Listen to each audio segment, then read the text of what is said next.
One man is being victimized by our own government. One man whom they fear, yet who millions love. One man who is willing to take the poison arrows of lawfare. One man whose voice has been taken away by a corrupt judge operating in a corrupt system. One man who has been ridiculed and insulted. One man who refused to back down.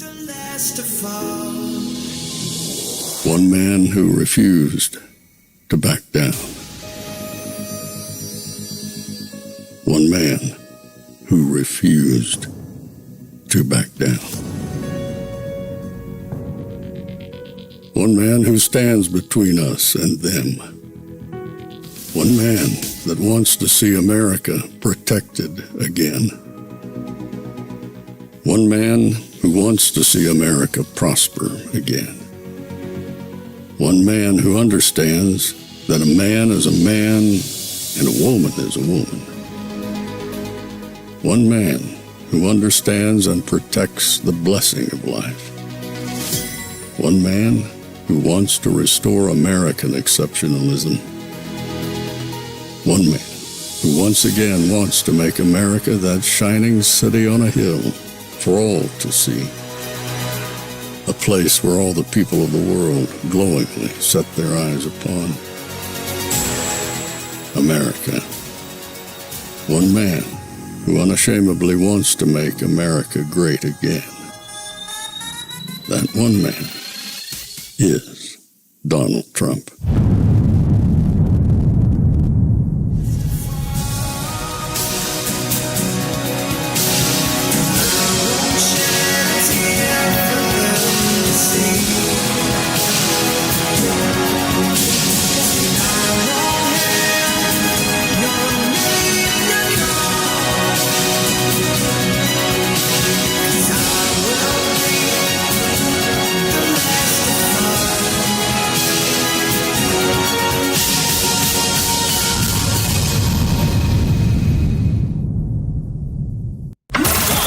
This is Fanfare with Barry Cunningham. Yes, the big jobs report, and the prophecy came true. Jobs light, 12,000 in non-farm payroll. That is the lightest going back to December of 2020. The inflation is where specifically? I know you've talked so much about food and shelter being two major issues, but walk us through where you see the biggest issues for the American people right now, because you're talking about the essentials, Cheryl, right? I mean, this is what? Food, energy, and shelter. Gas, groceries, and also eating out at restaurants. Restaurant prices, from a food perspective, have also jumped higher across the country, and that also affects American families and the psyche as we go into, obviously, an election on Tuesday. But, you know, egg prices are up 160% under the Biden-Harris administration. I mean, eggs is such a big staple of the American diet, and the kitchen. Ground beef prices are up 30% under this administration. Bread has jumped 24% under this administration. Cereal 22%. Produce 14.5%. Good points. Maria, one other one is housing, mortgage payments. You know how much those are up? 97% over the last 4 years. In other words, the average monthly mortgage payment on a new home has almost doubled in terms of what you have to pay. No wonder we have a situation where young people can't afford to buy a home. It's twice as expensive. Some of them will go home without a doubt. Some of them are Republicans by DNA. Some of them voted for Trump in 2016, Biden in 2020, and have told us because of Biden's policies, because of inflation, the cost of living, they're going back to Trump. Even just the polls, so much of this is something that Donald Trump and his allies are using to suggest that the American people are helpless, that their victory is inevitable, and that the views that they believe in are something that the majority of Americans want. And that is all designed to keep people home, to say it doesn't matter, your vote doesn't matter, your vote matters. You get taxed on what you own, you get taxed on what you buy, and you get taxed on what you own. Taxes, taxes, taxes. You know, and then what does it get spent on? A bunch of the stuff it gets spent on you don't even agree with. So, that's why we need to reduce the size of government. and just spend less money and let the people keep a lot more of their hard-earned money. Yeah, so. If you're a billionaire, Elon Musk, for example, say, that guy got it. Michigan knows that word. Look, that dude got a tax cut. If you're a billionaire, Elon Musk, for example, say, that guy got it. Michigan knows that word. What? Did Tim, Horse Milkshake Tim, just say that Elon Musk with 12 kids is gay? Not my words. Timmy said that. It's all breaking apart. And I've got some more to show you, obviously monitoring things. Everybody here had a very long night last night if you were here watching us during the various speakers and everything that were happening. I didn't get to bed till almost 3 o'clock in the morning because I had to do my post editing and all that kind of good stuff that I do. And then I sleep. I thought I lost a day. I woke up this morning, I thought it was Saturday. And Robin told me, nope, it's Friday. And normally Fridays are slow news days. People take off for the weekend, they got plans. It's time they have stored up. They take the time. Not today. Today was a major news dump. And it started at about 8 o'clock this morning, and it's continuing to this very minute. The big news of the day is that Kamala Harris's campaign is done. I know I keep saying that. I know people keep freaking out. But today, this pre-show video, my pre-funk here, is meant to give you even more comfort. So, as you saw at the open, the jobs report came out today. The jobs report tanked horribly. They were expecting 100,000 jobs. They got 12,000. That's like a 90% loss in terms of what they were expecting. And most of those jobs were government jobs. They weren't even private sector. In a normal world, which we're no longer in a normal world, that would be the end of Kamala Harris's campaign. That's it. Put a period on it, stick a fork, do whatever you need to do. A jobs report like that 2 days or so before an election would be it. But oh no, you got the media, and you got pollsters, and you got them trying to lie and do anything they possibly can to try and basically demoralize you and to try and pump up their people. But it ain't working. Well, but let me rephrase it. It shouldn't be working. You should not be listening to any of their crap anymore. You just saw the jobs report tank. And now I'm going to show you some things that people normally wouldn't be doing if they were winning. You just heard that black woman on MSNBC who sounds like she was giving a eulogy for a campaign, blaming Kamala's bad polling numbers that she's obviously seeing internally and blaming it on Trump, which might be the first true thing they ever said on MSNBC. Of course, her tanking numbers are because of Trump. He's kicking her ass, not taking any names. And so today, they went into full, just ignore everything true, just do whatever you need to do, just lie to people, just put the foot down on the gas and lie as much as possible. I want to show you a few things. So one of the big lies that came out today, those of you guys who watched last night, is CNN and everybody else out there is saying, oh no, hey, Trump, he threatened Liz Cheney. To the point where now these major news outlets are simply making shit up. They're so desperate, they are making stuff up. This is, Elon Musk tweeted us that they should change their name to DNN, Disinformation News Network. CNN has launched a full-scale disinformation campaign to confuse voters just 4 days before the presidential election.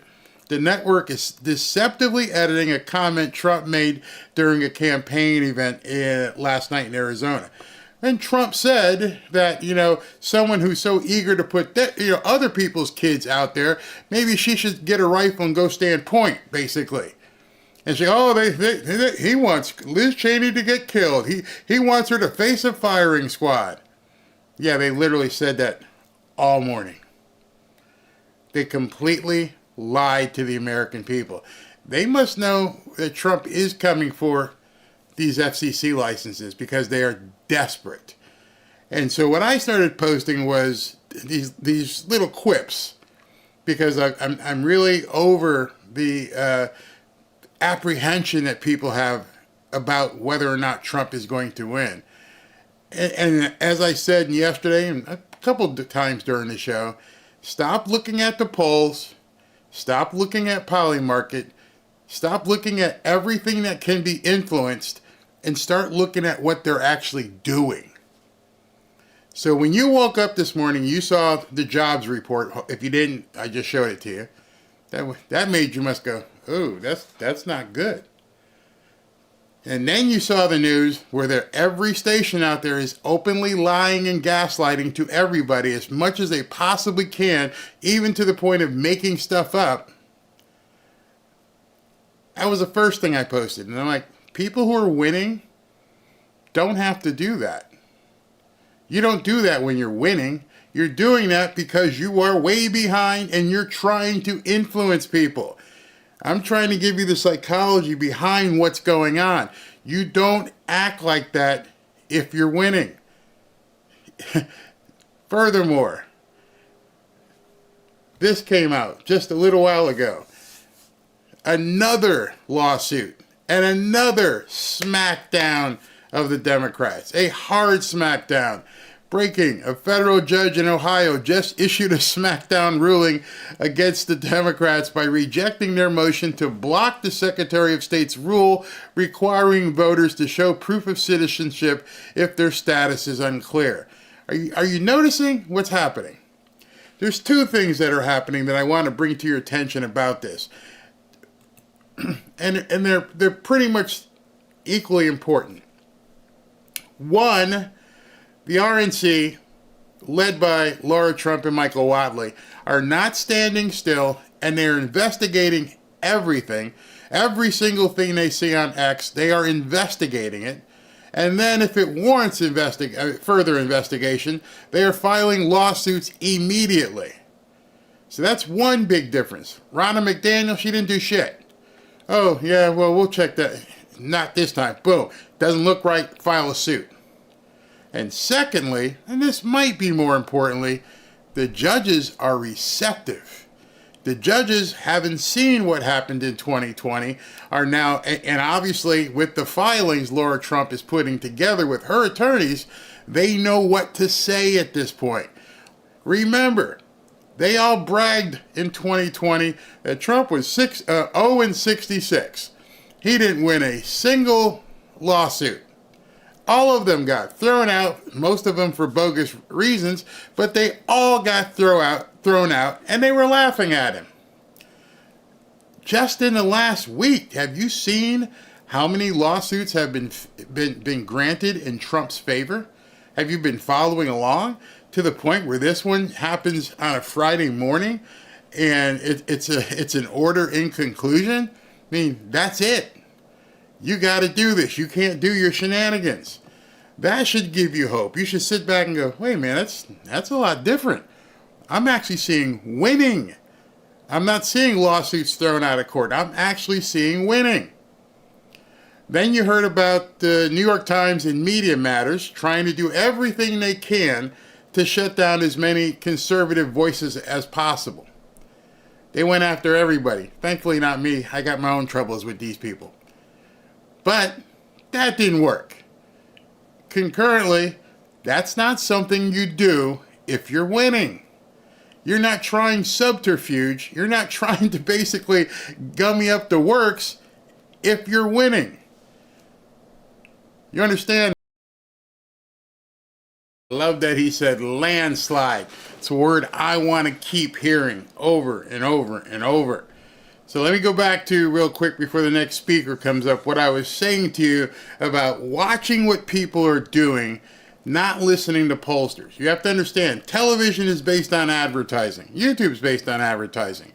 In order for them to basically put ads out, they have to get people to watch. So if they tell people the race is neck and neck, then people are going to be sitting on the edge of their seats waiting for the next, morsel. But instead, they don't show you what's actually happening. What are people actually doing? So I started early telling you some of the stuff. And then, lately what I've been doing is putting out little tweets just saying, here's things you don't do if you're winning. So not sure if you guys knew this, and this is part 2 of you don't do this if you're winning. Mark Cuban got fired. Mark Cuban, who has been out there all over the place. I don't know if you've seen this. The Kamala Harris campaign has informed Mark Cuban to stop doing interviews on behalf of the Harris campaign due to the backlash each interview is bringing. Mark Cuban got fired on his day off. I don't even know how that happens. He got fired. Stop listening to the polls. Start listening to what they're actually doing. Why would you fire Mark Cuban? If you're winning and everything was peachy keen, you don't fire somebody, a billionaire guy who's out there talking. But no, it's like, oh shit, we're in trouble. Get him out of here. We don't need him talking anymore, because if he talks, stuff is happening. And so they're lying. The jobs report is messed up. They fired Mark Cuban. And let me go to number 3 that popped up today. And you're seeing this over and over and over. Eric Swalwell, Donald Trump just said he wants to see a political opponent fired upon. If you were in the media and covering anything else, you are failing. So you have a representative rather, who's threatening the media, who's saying if you're covering anything else but Donald Trump saying this about Liz Cheney, you're not doing your job, because we need to know, everybody to see what Donald Trump said about Liz Cheney. Liz Cheney? You're telling me you've hung your hopes on this campaign? You've put everything you have, you fired Mark Cuban, and you're hoping that Liz Cheney is the savior of the Democrat presidential candidate? I'm just saying, don't listen, read and watch what people are doing. You're hoping that Liz Cheney, oh, by the way, they just sent another $400 gazillion over to that country. So they're packing away, money real quickly.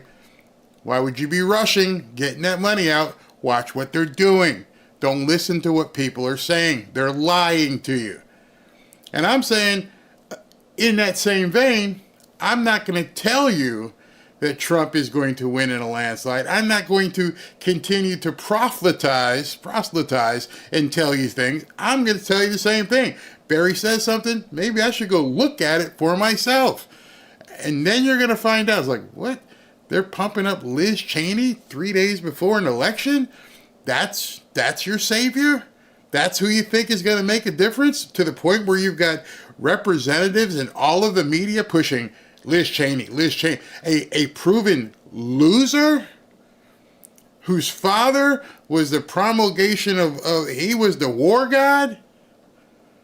That's who you need to prop up your campaign. Notice nothing I showed you. Nothing was her. You see, Donald Trump is out here, and by the way, I'm going to have to drop some science on you. If I have to go away for like a couple hours later, it's because I'm going to have to go someplace and get double IVs. He's got 2 rallies today. He's got 3 rallies on Sunday.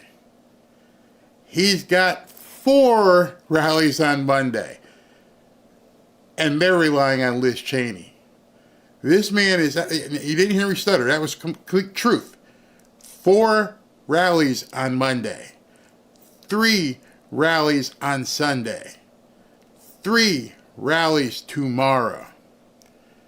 The man is insane. He's about to walk up on stage, which of course we're going to cut to as soon as he gets up there and are done with the music.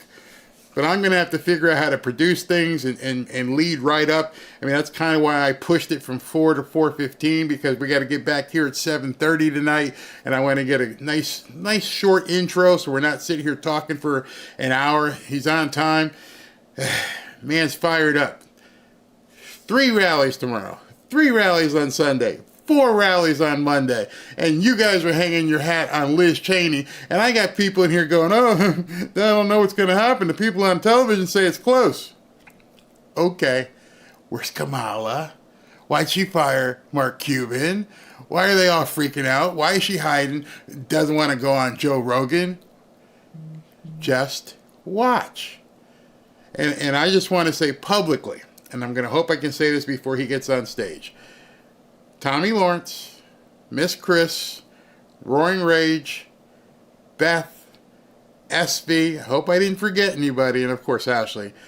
Thank you guys for what you've done, and thank you for what you're about to do over the next 3 days. You are going to help us get the word out about Trump, get this man into office, and I 100% could not do this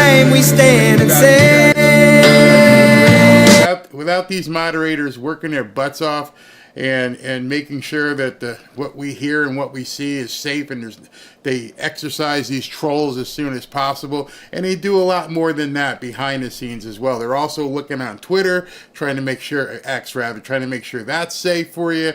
They help grow that community. So say hi to a moderator and say thank you, because I say thank you to them.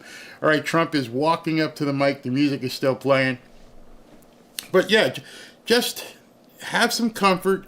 Turn off the polls. Turn off the news. Get on X. And the only reason I tell you to get on X is because you didn't see that lawsuit being filed. Nobody's reporting about that. They may be talking about Mark Cuban getting fired about by now. But things are happening so fast, so fast. And that's telling you what's really going on in this race. Because people who are winning don't feel like they need to start firing coaches and stuff at the 12th hour. If you've got a good team, you're going to ride that into the World Series. You just saw what the Dodgers did to the Yankees. President Trump is at the mic. Hello, everybody. Hello, Michigan. Hello.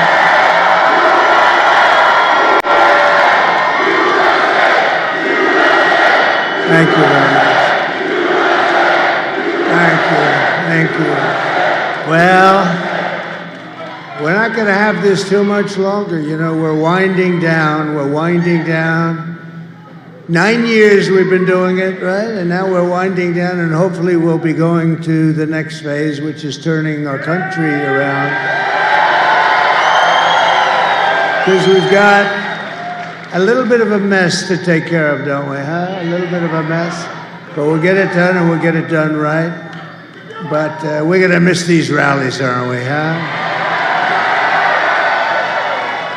But there'll be even better rallies in a different form. I think we'll say that, right? Front row Joes. They'll be even better, but they'll be in a different form, and really the form that we want. That's what we've been striving for. We have to get out and vote, everybody. Don't take any chances, because Kamala's never going to be able to do it. She won't be able to do it.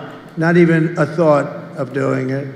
Doesn't know how to do it, doesn't even know how to say to do it. We cannot take any chances, so you got to get out to vote. And I can only say that it's been the experience of a lifetime for a lot of us. Some of you have been to 300 rallies. I see these people. And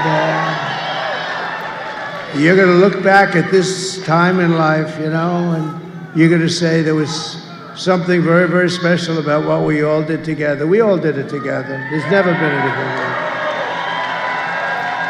We'll have everything. I just want to say I forgot to mention Severo Flores, who's been helping tremendously as well. And I didn't want to not acknowledge every single one of the mods. You know what they're going to draw? About 300 people. That's what you draw. A politician draws 250, 300 if they're good.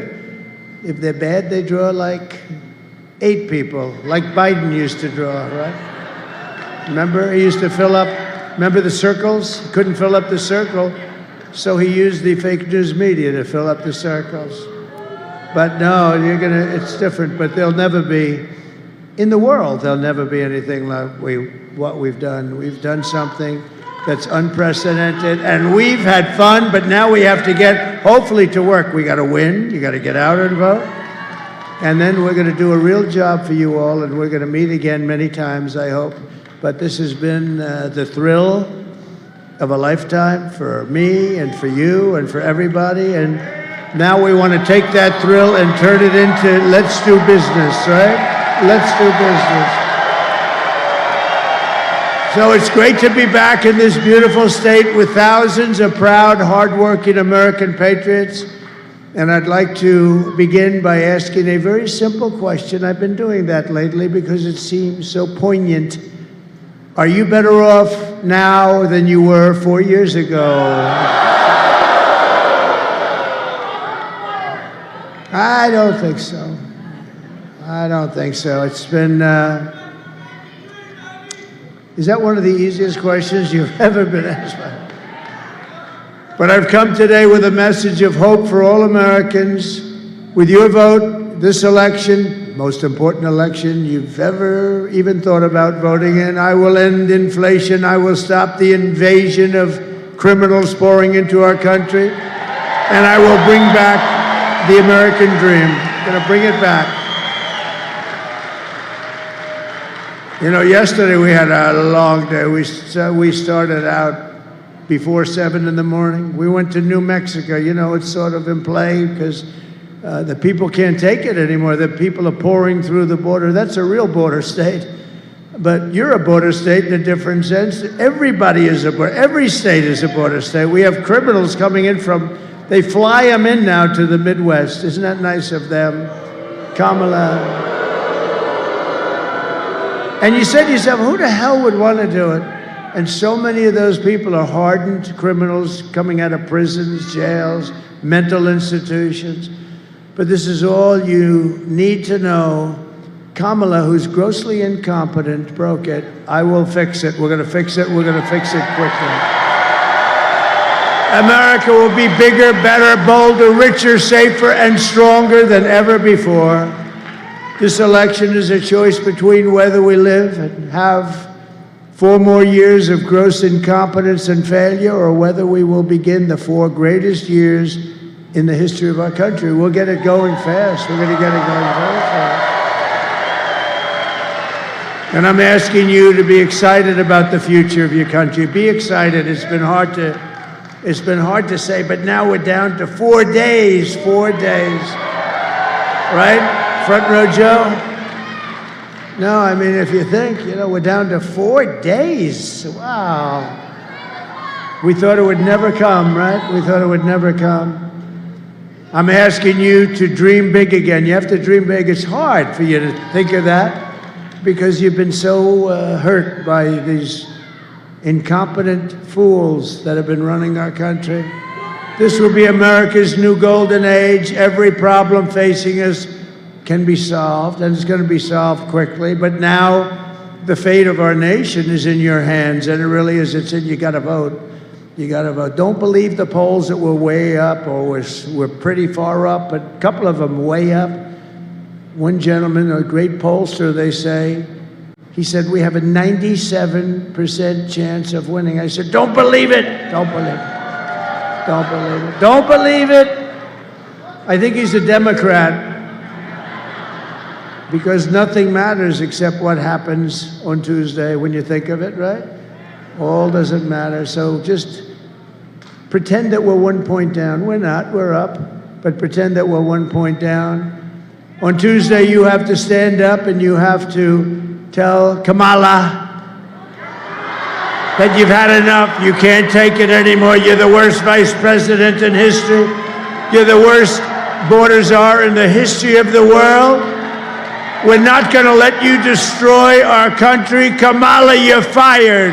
Get the hell out of here.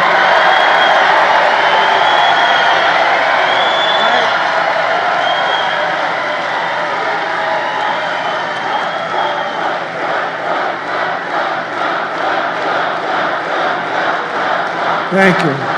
She shouldn't even be in this fight. She shouldn't be. She doesn't deserve it. The guy got, look, whether you like him or not, he got 14 million votes. He won the primaries. Then they walked in, they told him, you're out. He had a debate which was a little rough.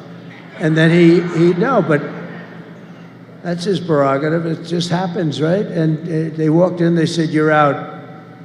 And he said, "No, I'm not. I won't leave." I went, "You're out. Get the hell out. You're out."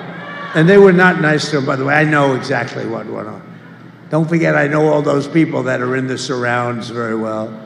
They were rough with Joe Biden. And think of it. He got 14 million votes, and they're telling him, "Get the hell out." And then they give it to her.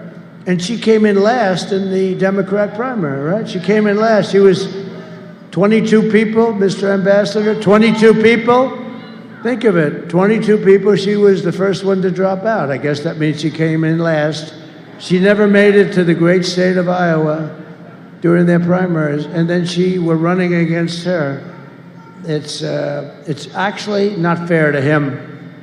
It's really not fair to him. That's no way.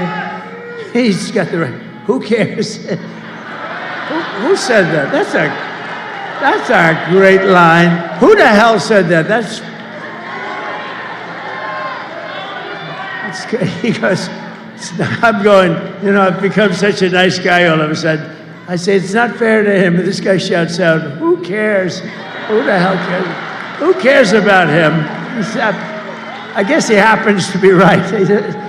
That's very good. Thank you for adding so much spice. That was a good line of stuff. Who cares? But he did get screwed, let's face it. No, they came in. They should have picked somebody else. They could have picked the one that came in first, runner-up. You pick first. You know who that would be? Crooked Bernie, right? Crooked Bernie. Crooked Bernie Sanders, he got screwed twice. He got screwed with Hillary.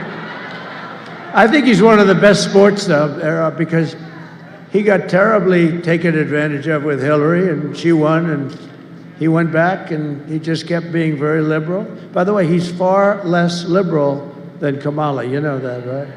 She's rated the worst, most liberal, crazy person in the U.S. Senate. She's more so than even Pocahontas, who's very, remember, she said, my mother told I was an Indian.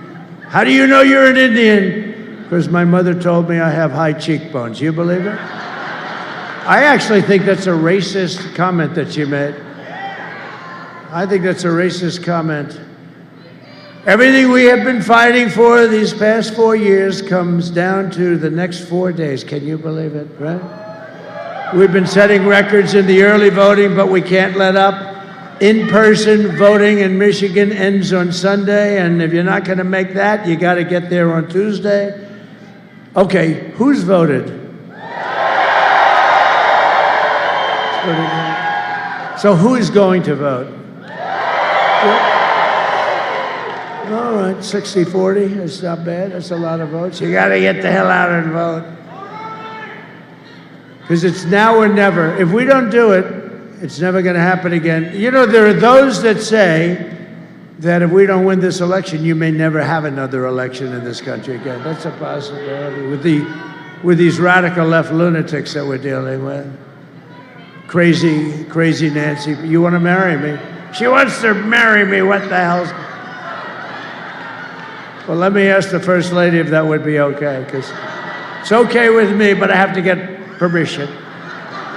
Thank you. That's cute, actually. So get everyone you know. Vote, vote, vote. Get everyone you know. There's a woman named Jane. I saw her backstage. She's got a husband who's not in good shape at all. And I asked her, are you going to vote? Yes, sir. And I asked the husband, are you going to vote? Well, I don't know. We have a game. And he said, no, this is the biggest game of all. This is 1,000 times. You know, what we're doing is 1,000 times bigger than the Super Bowl. It is.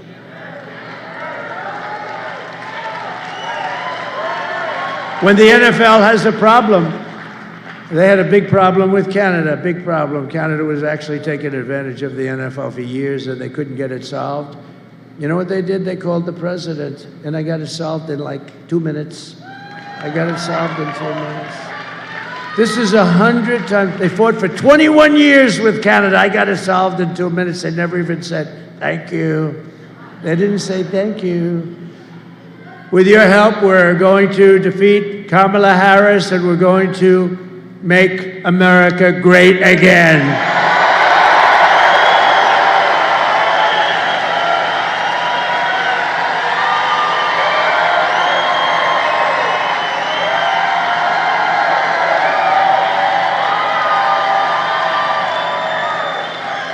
I'm studying my hair.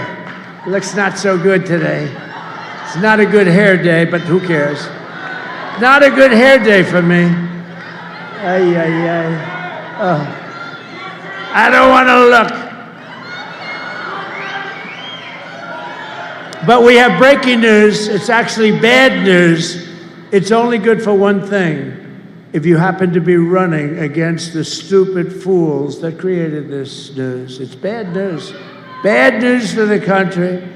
It was just announced a little while ago that brand new jobs report proves decisively that Kamala Harris and Crooked Joe have driven our economy off a cliff. And if she gets 4 more years, your family is you're never gonna recover from these stupid people. Because we're being taken advantage of by every country all over the world, including our allies. And in many cases, our allies are worse than our so-called enemies, okay, on trade. Nationwide, this just came out. Listen to this. You got to study these numbers, right? Does anybody have a pencil? Please take it down. Nationwide, the economy created, this is the lowest number in years, a pitiful 12,000 jobs last month. Whoa. Hundreds of thousands of jobs less than what it should be. I never heard of 12,000 jobs. That's not even believable. And when they revise it downward in a few weeks, it will be much lower than that. They'll have to revise it downward.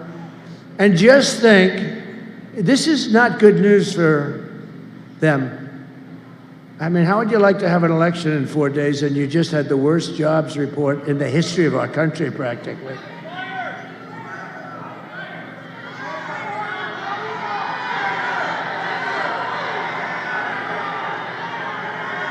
Now think of it, you're running for office, they announce, you know the best thing they have going? The fake news, because they won't even write about it.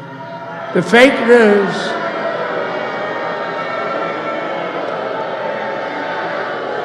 The fake news won't even write about it. By the way, how good was Bobby Kennedy Jr.? Huh?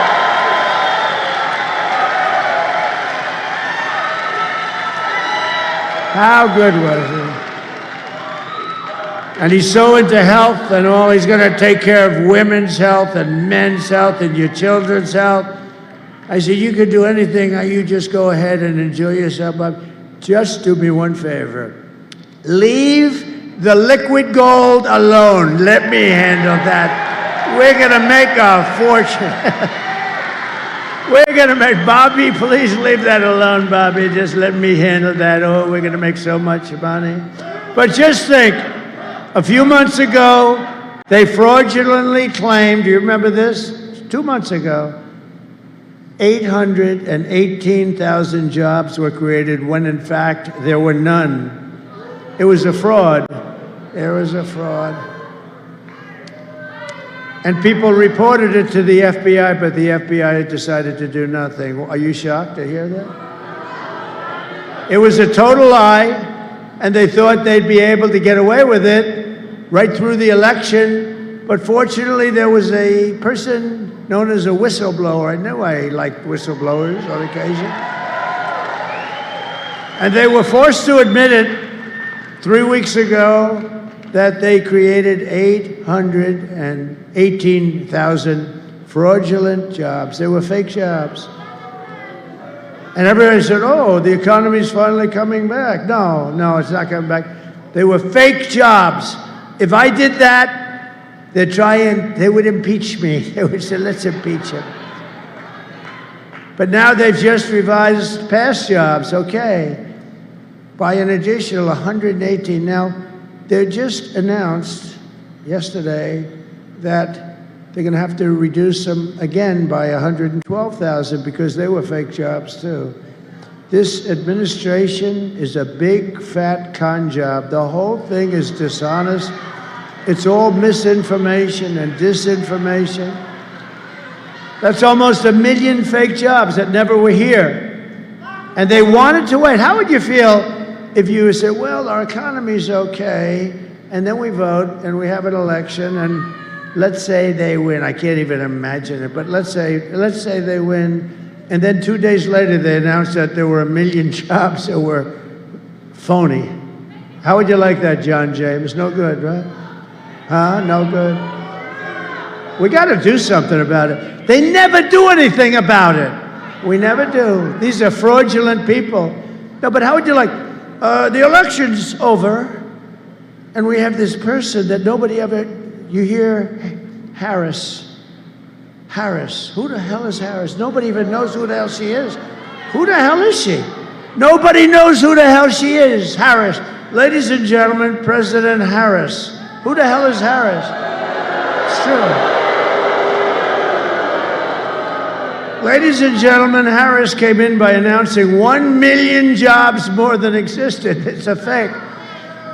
Like 2 days after the election, you feel down, you lost an election, and how about the other side? The other side is saying, man, they said they had a great thing going. They just announced 1 million jobs more than they had. They didn't have 1 million jobs. These are terrible people. I'm telling you, they're terrible people. But let's bring it all together. We love everybody, right? No, we don't, actually. How about her? She's always talking about, no, I want to bring the country together. Trump is Hitler. Excuse me, I shouldn't have said that. No, she's always saying, I want to go on peace, and we want to get together as a country. And, you know, the Trump people are garbage, total garbage. Oh. But we want to get together, and Trump is Hitler, and they're all racist, and they're all this, and they're all that. But we want to have peace, so we want to get along. I don't even know if she knows what the hell she's saying, but it's pathetic. So Kamala failed, economic agenda, wiped out nearly 30,000 private sector jobs just recently, and nearly 50,000 manufacturing jobs just over the last short period of time. Did you know that? You lost 50,000 manufacturing jobs. That's better with a mic. That's better. Thank you, backstage. These mic guys, I'm telling you, I'm having a lot of problems with mics lately. I'm not happy. Get yourself a new contractor, please. And don't pay the bill for this contractor. And then they'll write a story, Trump doesn't pay bills. I pay bills. You know what I do? I pay more than I'm supposed to when they can do a good job. But when they don't do a good job, don't pay your damn bill. That's my first. Man. I got to do these speeches like 3-4 times a day for 62 days almost. And then on top of it, I have a mic that doesn't work half the time. All right. Our manufacturing sector is now in very severe recession. Almost 100,000 manufacturing jobs are killed since the start of the year. Think of that. Think of that. 100,000. That's a lot of jobs, especially when you add on the fraudulent almost 1 million jobs, right? So that's 1.1 million. 150,000 Americans joined the unemployment rolls last month. You know that. You don't hear that from these fake news people because they don't report it. They don't report it. They don't report it, just like they don't show how many people are in this room because they don't do it. Just like they don't show the videos. A friend of mine, you know, we do videos now. We made a little money. We bought some things for like $1 million. Can you believe it? I spent $1 million for some screens so you people could see better. Oh, think of it. Think of it. And you know the problem? I have a friend, he's watching. A number of people called me. They said, we loved your rally last night. It's too bad we couldn't see the videos. What do you mean you couldn't see the videos? He said, they don't put them on. I said, of course they do. But they don't. You know why? Because they're told not to. And they're told not to show the crowd size where you go from room to room, from place to place. We never have an empty seat, and nobody leaves early. But we never have an empty, you know what? We never have an empty seat.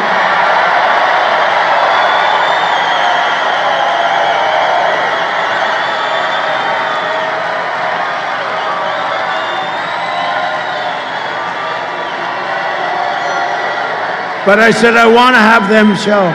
Oh, we have it out with them all the time. A friend of mine said they don't show the thing. And think of the cameras, right? All they have to do is right there. There's the screen, there's the screen. All they have to do is 1 inch right, ding. 1 inch up, ding.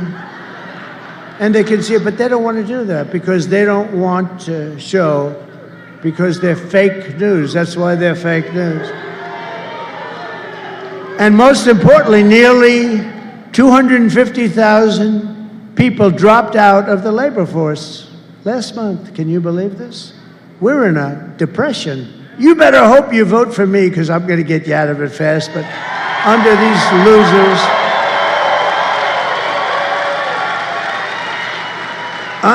losers, it's only going to get worse. This would only get worse. This would only get worse. You're not going to have a country left. Honestly, if you don't vote for Trump, you're not going to have a country left. Under Kamala's nation-wrecking policies, the American worker is absolutely drowning. You're drowning. You're not going to have your job very soon. And that stupid fool at United Auto Workers, that poor, stupid fool that runs the union, he said, yes, we'll go. He agreed to all electric cars. And I said they wouldn't work 5 months ago. And you know what? Now they don't work. I mean, look, all electric. Electric cars are great, but for a certain percentage of people, okay? You don't force it on everybody, nor do you say everybody has to have a hybrid, which are also great, or an all-gasoline-powered car. The only thing we don't want is a hydrogen car, because hydrogen, if somebody said, well, they don't work, but very seldom, sir. I said, what is seldom? Well, you know, once every 2 or 3 weeks. Well, what happens if it doesn't work? Sir, the person is unrecognizable. The person in the car or people in the car are absolutely unrecognizable. It's like a major bomb went off, but we're working on the problem. I said, I have no interest in hydrogen. Whoever the hell's working on hydrogen, we don't want a hydrogen car. Can you imagine? You call the wife, there's your husband alone, the tree. I don't see him. The tree's bright red. I don't see him. The data shows that 100% of all net job gains, listen to this, think of it, it's all gone to the migrants, along with African American jobs are at the worst, one of the worst levels. They're all going to migrants. The African American, when you see those numbers, that's the numbers your fake news ought to show you, because they're going to come out with numbers right after the elections. It's going to show that all those people that illegally come across the border with their open border policy are taking the African American jobs away. So.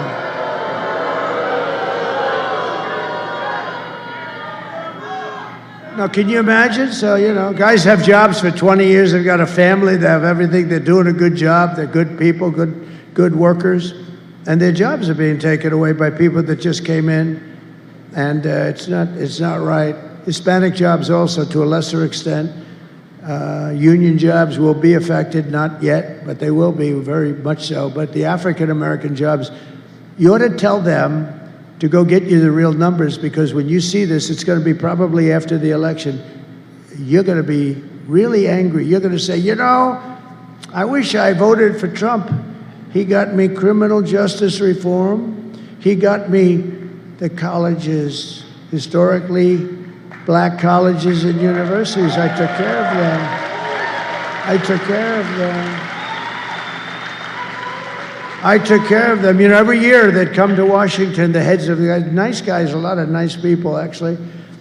After 2 years, I said, why do you guys keep coming to Washington? These were the heads of the colleges, black colleges, and very important group of schools, actually, and great people that I got to really like some of them. Some of them became friends of mine. And in the third year, I said, you're here again. Why are you here? I never asked them the first 2 times.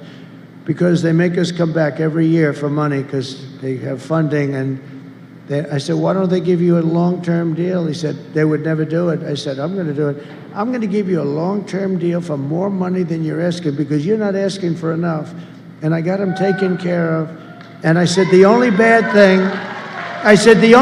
thing about what I'm doing is I'll never see you again. Most likely, I'll never see you again, which is sad. But you know what? It's wrong what they're doing to you. They had to come back for years and years. They came back every year, hat in hand. One guy said they make us like beggars, like beggars. These are black, wonderful people that run the universities. They run the universities, you're right.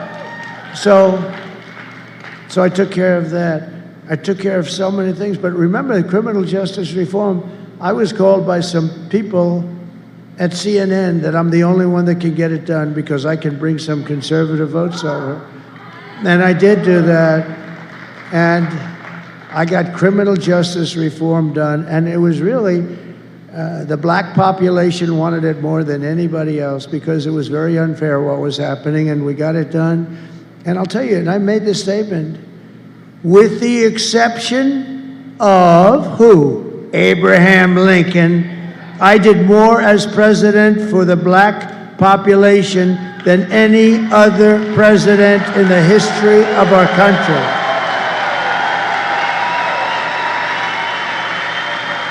But now the migrants are going to take those jobs that you have, and you should demand before the election that you see, because you'll never vote for Kamala.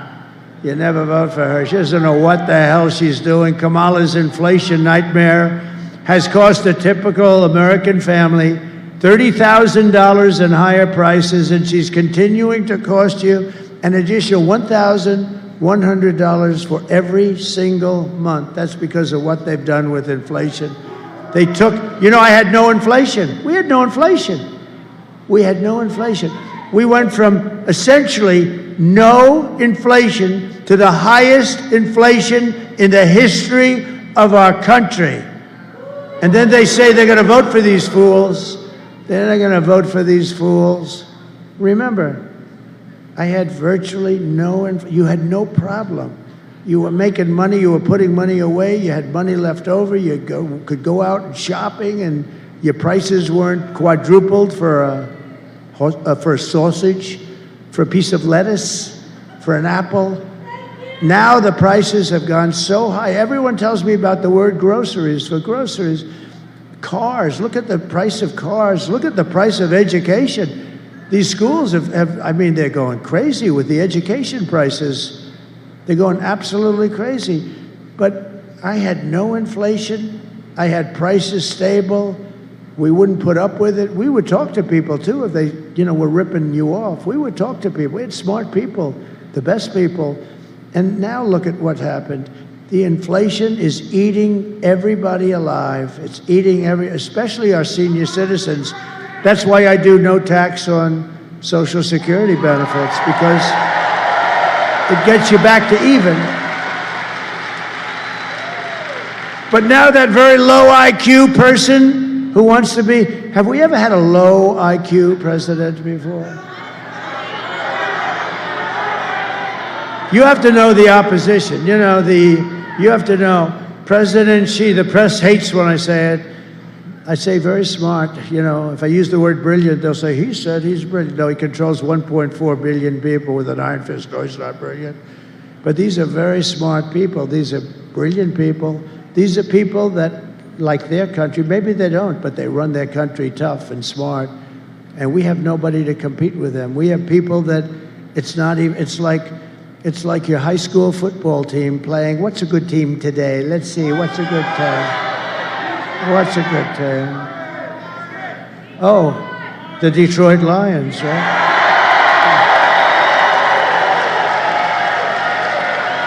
I couldn't have said that 2 years ago. Good, I got bailed out. I'm trying to say, what the hell? The worst thing you can do is mention some team that's not from the area. And I'm saying, oh shit, I'm in Michigan. What the hell am I going to do? I'm stuck up here. See, John, she wouldn't be able to figure that out, She couldn't even get off the stage when she said, we have 32 days left. Remember? The teleprompter froze and she couldn't get off the stage. No, it's like your high school team playing the Detroit Lions. That's right. That's a pretty good team. They did a good job after so many years, right? They did a good job. See, that's what good management is. You get the right people. It's the same thing in government. You get the right people and good things happen. But now, Kamala wants to impose the largest tax hike in American history and raise your taxes by at least $3,000 a year. It's much worse than that, actually, because she wants to terminate the tax cuts that you've gotten. I stand before you today as the only candidate who can, we're going to rescue this thing. We're going to be able to do it, and it's going to happen fast. It's going to be rescued. Your prices are going down. We're going to drill, baby, drill. We're going to bring prices down. Who can rescue our economy from total obliteration and restore our country to full prosperity, explosive growth, and maximum strength. It is about growth, you know, it's about growth. It's about some proper cost cutting. You know who we're going to use for that? Elon. He thinks he can find $2 trillion, only Elon. Anybody that can have that rocket come down the way it came down, that sucker. Right? How about that? How cool was that? He's the only one that can do it. Cutting 2 trillion, finding 2 trillion is easy when you can do that, and he wants to do it. You know where he is right now? He's campaigning in Pennsylvania for Donald Trump. How cool is that, right? How cool. No, he's cool. He wore that black hat. Remember the black hat?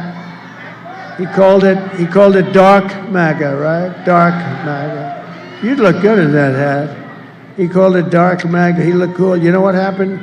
I don't think we sold one dark hat in 2 years. I didn't even know we had them, if you want to know the truth.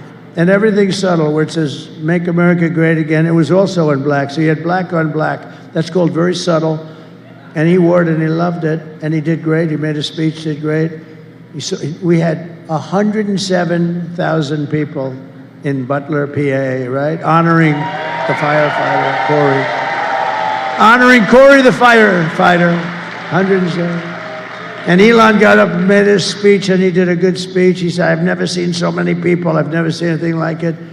And then, because, you know, he comes sort of out of a laboratory. I mean, you know, what he likes is, it's where he feels comfortable. All of a sudden, he's on the stage. He's got all those people. And he's wearing the hat. I said, what is it? He said, dark MAGA. I said, listen, that hat looks great, Elon. Okay, so I sold like 2 hats in the last year, dark MAGA. Nobody bought them. We had a run on the hats. They sold 71,000 black hats. Can you believe it? 71,000. You make money with money. It's the way it is. It's a hot item. Anyway, his just released numbers plainly indicate our economy is a total disaster and is expected to get very substantially worse. It's a wonderful time for me to come in. You know, this is what I want. No, I would have rather come in when things are going in the right direction, but we're gonna get it straightened out fast. It's gonna be, we'll have the best economy you've ever had. You know, the stock market's going up. Scott Bessent, some of the smartest analysts on Wall Street said it's only going up for one reason, because Trump's leading in the polls and everyone thinks Trump's going to be president. They think Trump's going to win the election. That's why it's going up. Now, here's the bad news. They say if he doesn't win, you're going to end up in a depression. Wait till you see that. It'll be a 1929 style economic depression that will absolutely crush your incomes and all that stuff. But we're not going to talk about that, because we want to make sure we win. And when we win, you are 4 days away from the best jobs, the biggest paychecks, and the brightest economic future the world has ever seen. You're going to be great. You're going to love it. And we will end Kamala's economic disaster and launch a brand new Trump economic miracle. You know, Steve Moore, a great economist. He's great, actually. He is a great guy, right? He is a great guy. He just wrote a book called The Trump Economic Miracle. Just came out. It's a bestseller. Go buy it. It's great. I mean, it's a great book. I mean, what the hell? It's like $20. It's $20. Give the guy $20. No, it's a great book. It's a hot book. The Trump Economic Miracle by Steve Moore. Go buy it. It's great. He really tells us how we did it and what we're going to do. It's, you know, not that complicated. I will massively cut taxes for workers and small businesses, and we will have no tax on tips, no tax on overtime, and no tax on Social Security benefits for our great seniors. And you know, they're going to claim Donald Trump has a conflict of interest because I'm a senior and I'm giving. They're going to say he only did it because he didn't want to pay tax. Oh, they'll come up with something. They'll say there's some reason that he did it. No, I think, you know, the fixed income seniors, which is 96%, you don't look like a senior to me, let me tell you. You look like a good senior, but I don't feel like a senior. Does anybody feel like a senior? I don't feel. I feel better now. I think I'm sharper and better now than I was 25, 30 years ago. You know, I do, I swear. I'll let you know when I don't. In fact, you'll probably know before me. All you have to do is watch. There'll be a day when you get up here, you say, where am I? Like Joe did, right? Where am I? Where are the stairs? Where the hell are the stairs? Oh, there they are.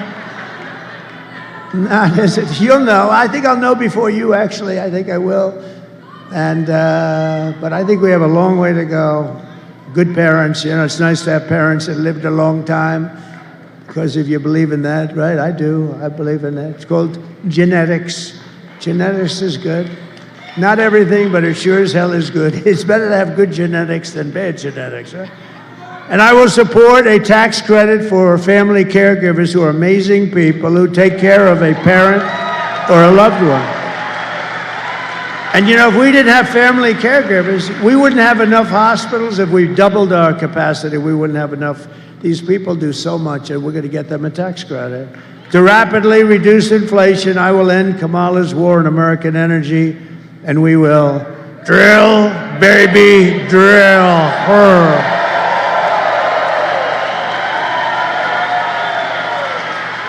Thank you.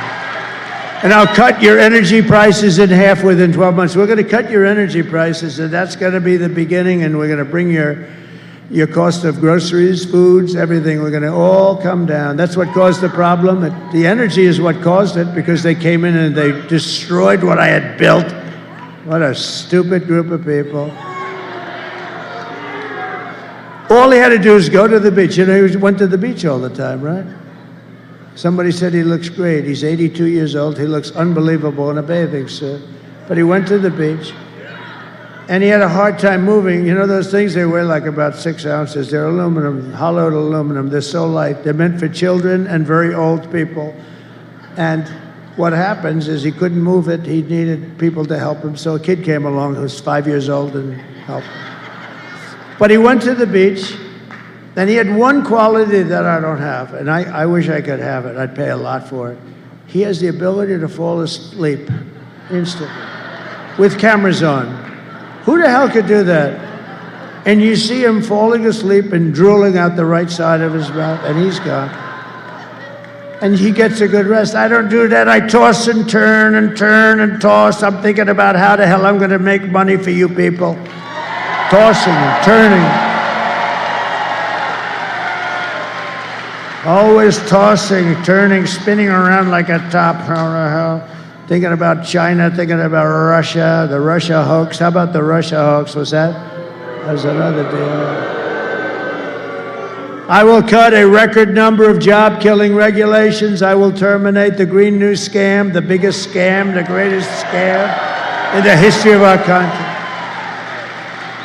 And I will end Kamala's insane electric vehicle mandate, saving the Michigan auto industry from extinction. And you know, I was here 4 weeks ago. I was at the Detroit Economic Club, right? And we had a meeting, and it was about automobiles, cars, and stuff, because you're getting killed. Look, you just lost 40, 50,000 jobs. This guy, the head of the union, you know, I'm leading by far in the popular poll, in the rank and file with the union. But they have guys that only go for Democrats. That's all right. Sean Fain, or whatever the hell his name is. So listen. And I told the story about a year ago. I have a friend that builds auto plants. Has anyone heard this story? Should I tell it again? Should I? John, oh, there he is, my man. Come on up here, get up here. This guy is so great. This guy, come on up. Secret Service may rough you up a little bit. Come on up here. This guy gets it. He got it. Yeah, look at him. Look at him. Come here.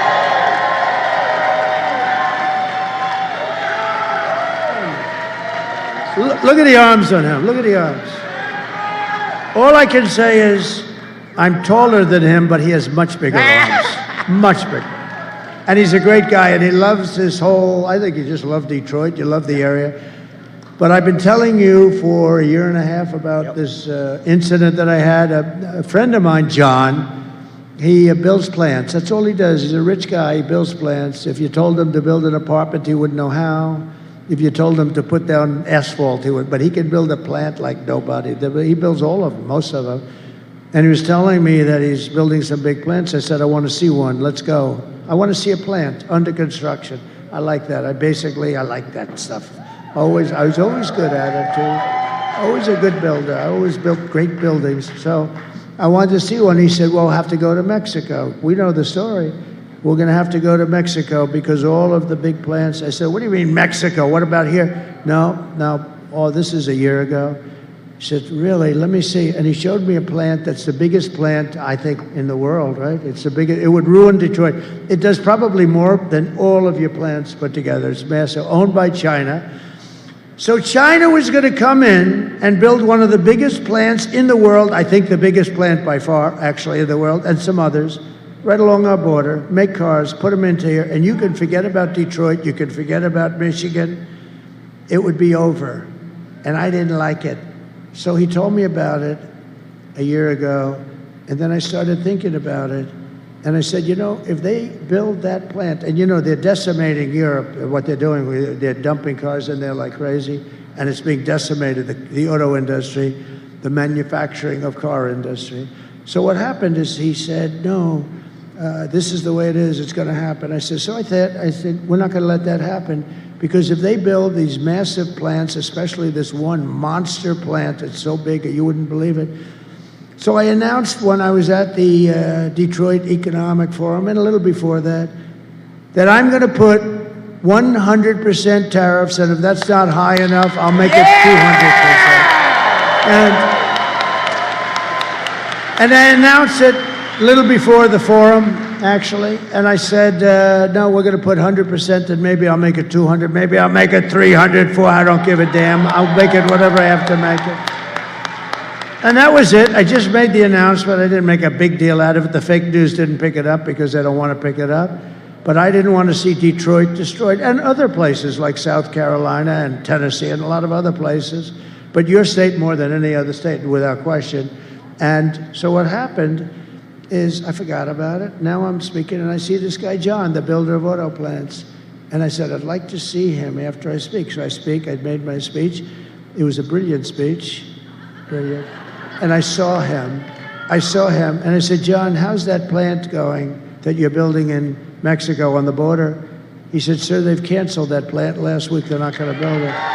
Because they think you're going to win, and they think you're going to put tariffs on the cars, and therefore they're not going to be able to bring any cars into the United States. And they said, if Trump wins, this thing is not going to work at all. So, but I'll tell you what, that plant will go up so fast if there's a mishap. Here's the good news. There's only one way there can be a mishap, and you know what that way is. And I hope to hell that doesn't happen. I hope to hell that doesn't happen again. So I'm just proud of this guy because he's been on my, I didn't know who the hell he is. I didn't know who he was. All I know is he has very good, strong arms. I'm impressed by his arms. He's a strong guy, but he was a good guy and a smart guy. And he was against the electric cars because he said they're going to be made in China. You know, you're going to get 2 good years, and after that, nobody's going to work. Did you see 37,000 auto jobs were cut this month? 37,000. I got more news for you. Well, you can tell them, okay? You tell them. So here's the story. They're not building the plant. We're going to build those plants here. Thanks to President Trump. Thank you, sir. Okay, guys, listen. President Trump is telling you the truth about when we met, and it was a year and a half or so ago, and he asked me questions. He said, how does your industry like these EV mandates? And I said, sir, they don't like them. Nobody wants to buy those. You know, we're not only auto workers, we're consumers too, right? We don't want to drive those things. How do you pull a trailer with 4 snowmobiles on it up to Traverse City when it's 5 degrees below zero in an EV? You can't do it. But Kamala Harris thinks she knows better than the experts in Detroit. She wants no more combustion engines, internal combustion engines, produced by 2035 because she's smarter than the engineers at General Motors, right? So President Trump gets it. Every time we met, we started talking backstage, and he would ask me questions. I'd give him feedback. We'd talk back and forth, and it became kind of a regular thing. So I got in the habit of coming up here and kind of giving him updates on how things are going in the auto industry. I was holding a rally every week outside of a different auto plant in the Detroit area with a lot of these guys behind me. And we were talking to auto workers all summer long for 4 or 5 months. And I would ask them, I'd do my own poll. What's it like inside? Are they voting for Trump? How's our support? I'd say, do we have majority in there? They'd say, majority? You got 65 or 70%. We're not voting for Joe Biden and then Kamala Harris. So don't believe anything you read in the newspaper. Don't believe anything you see Sean Fain talking about. The auto workers, UAW members, are voting for Donald Trump for president. Okay, that's the good news. That's the good news. But now I got some bad news for you, and this is going to really tick you off and motivate you to get your friends out to vote. Yesterday, Ford Motor Company sent out notices to all their workers at the Dearborn Ford pickup truck, the Lightning, 100% electric vehicle. They laid everybody off till next year. All right? So those people, through the holidays, Thanksgiving, Christmas, New Year's, are unemployed. We don't know when they're coming back, but it won't be at least until next year.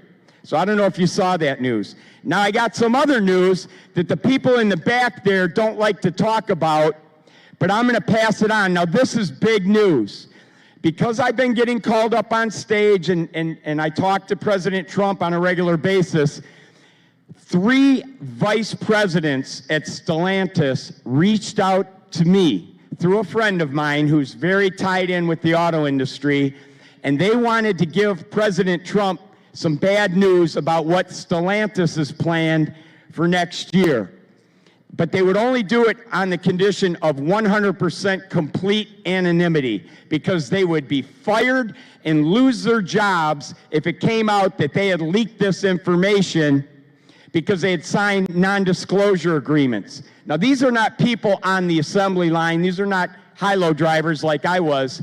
The one gentleman that, the lead of these 3, is a vice president of manufacturing. Now, he recently retired, but they told me, and they sent me all the data and information to back it up, and I've gotten it to the proper people that can vet it, check it out, corroborate it, and make sure it's all legit and accurate. But they told me that the expansions, quote-unquote expansions to the plants in Mexico that Stellantis is currently working on to handle additional capacity, those are going to be the only capacity when they get up and running, because they're going to move all their American production south of the border to Mexico. Now remember, Stellantis is not an American company. You know, Chrysler's been used and abused like a stepchild. They were bought by Mercedes. They were bought by Fiat. Now they're owned by a French company. So they don't care about you. They don't care about our jobs. You've heard all the speakers up here today. Every job in the Detroit area relies on the auto industry. But a French company that owns Chrysler is about to send all the Chrysler production to Mexico. There's only one way to stop this. There's only one person who will stop it. His name is Donald J. Trump.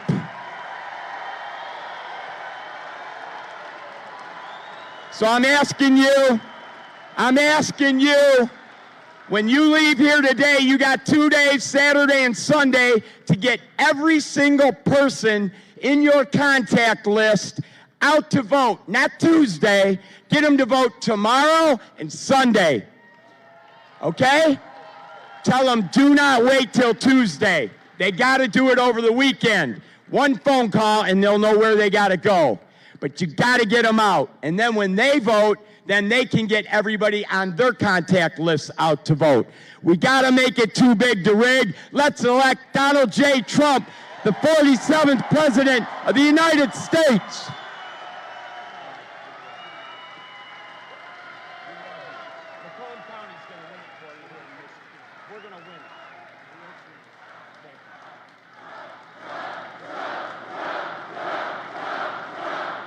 He's a hell of a guy.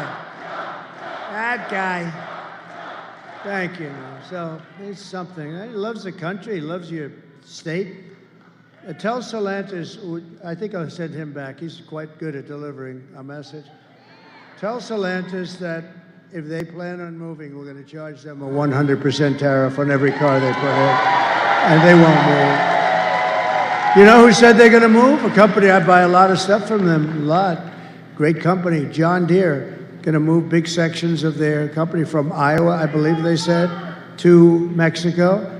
And I told them, and I did it in writing, I said that if you do it, beware, because I'm going to charge you about 100% tariff on everything you make to put back. So if you're going to move from Iowa, and if you're going to move from Iowa to Mexico, and then you think you're going to make it in Mexico and sell it over here and sell it at that cost, not going to happen. We're going to do a 100% tariff.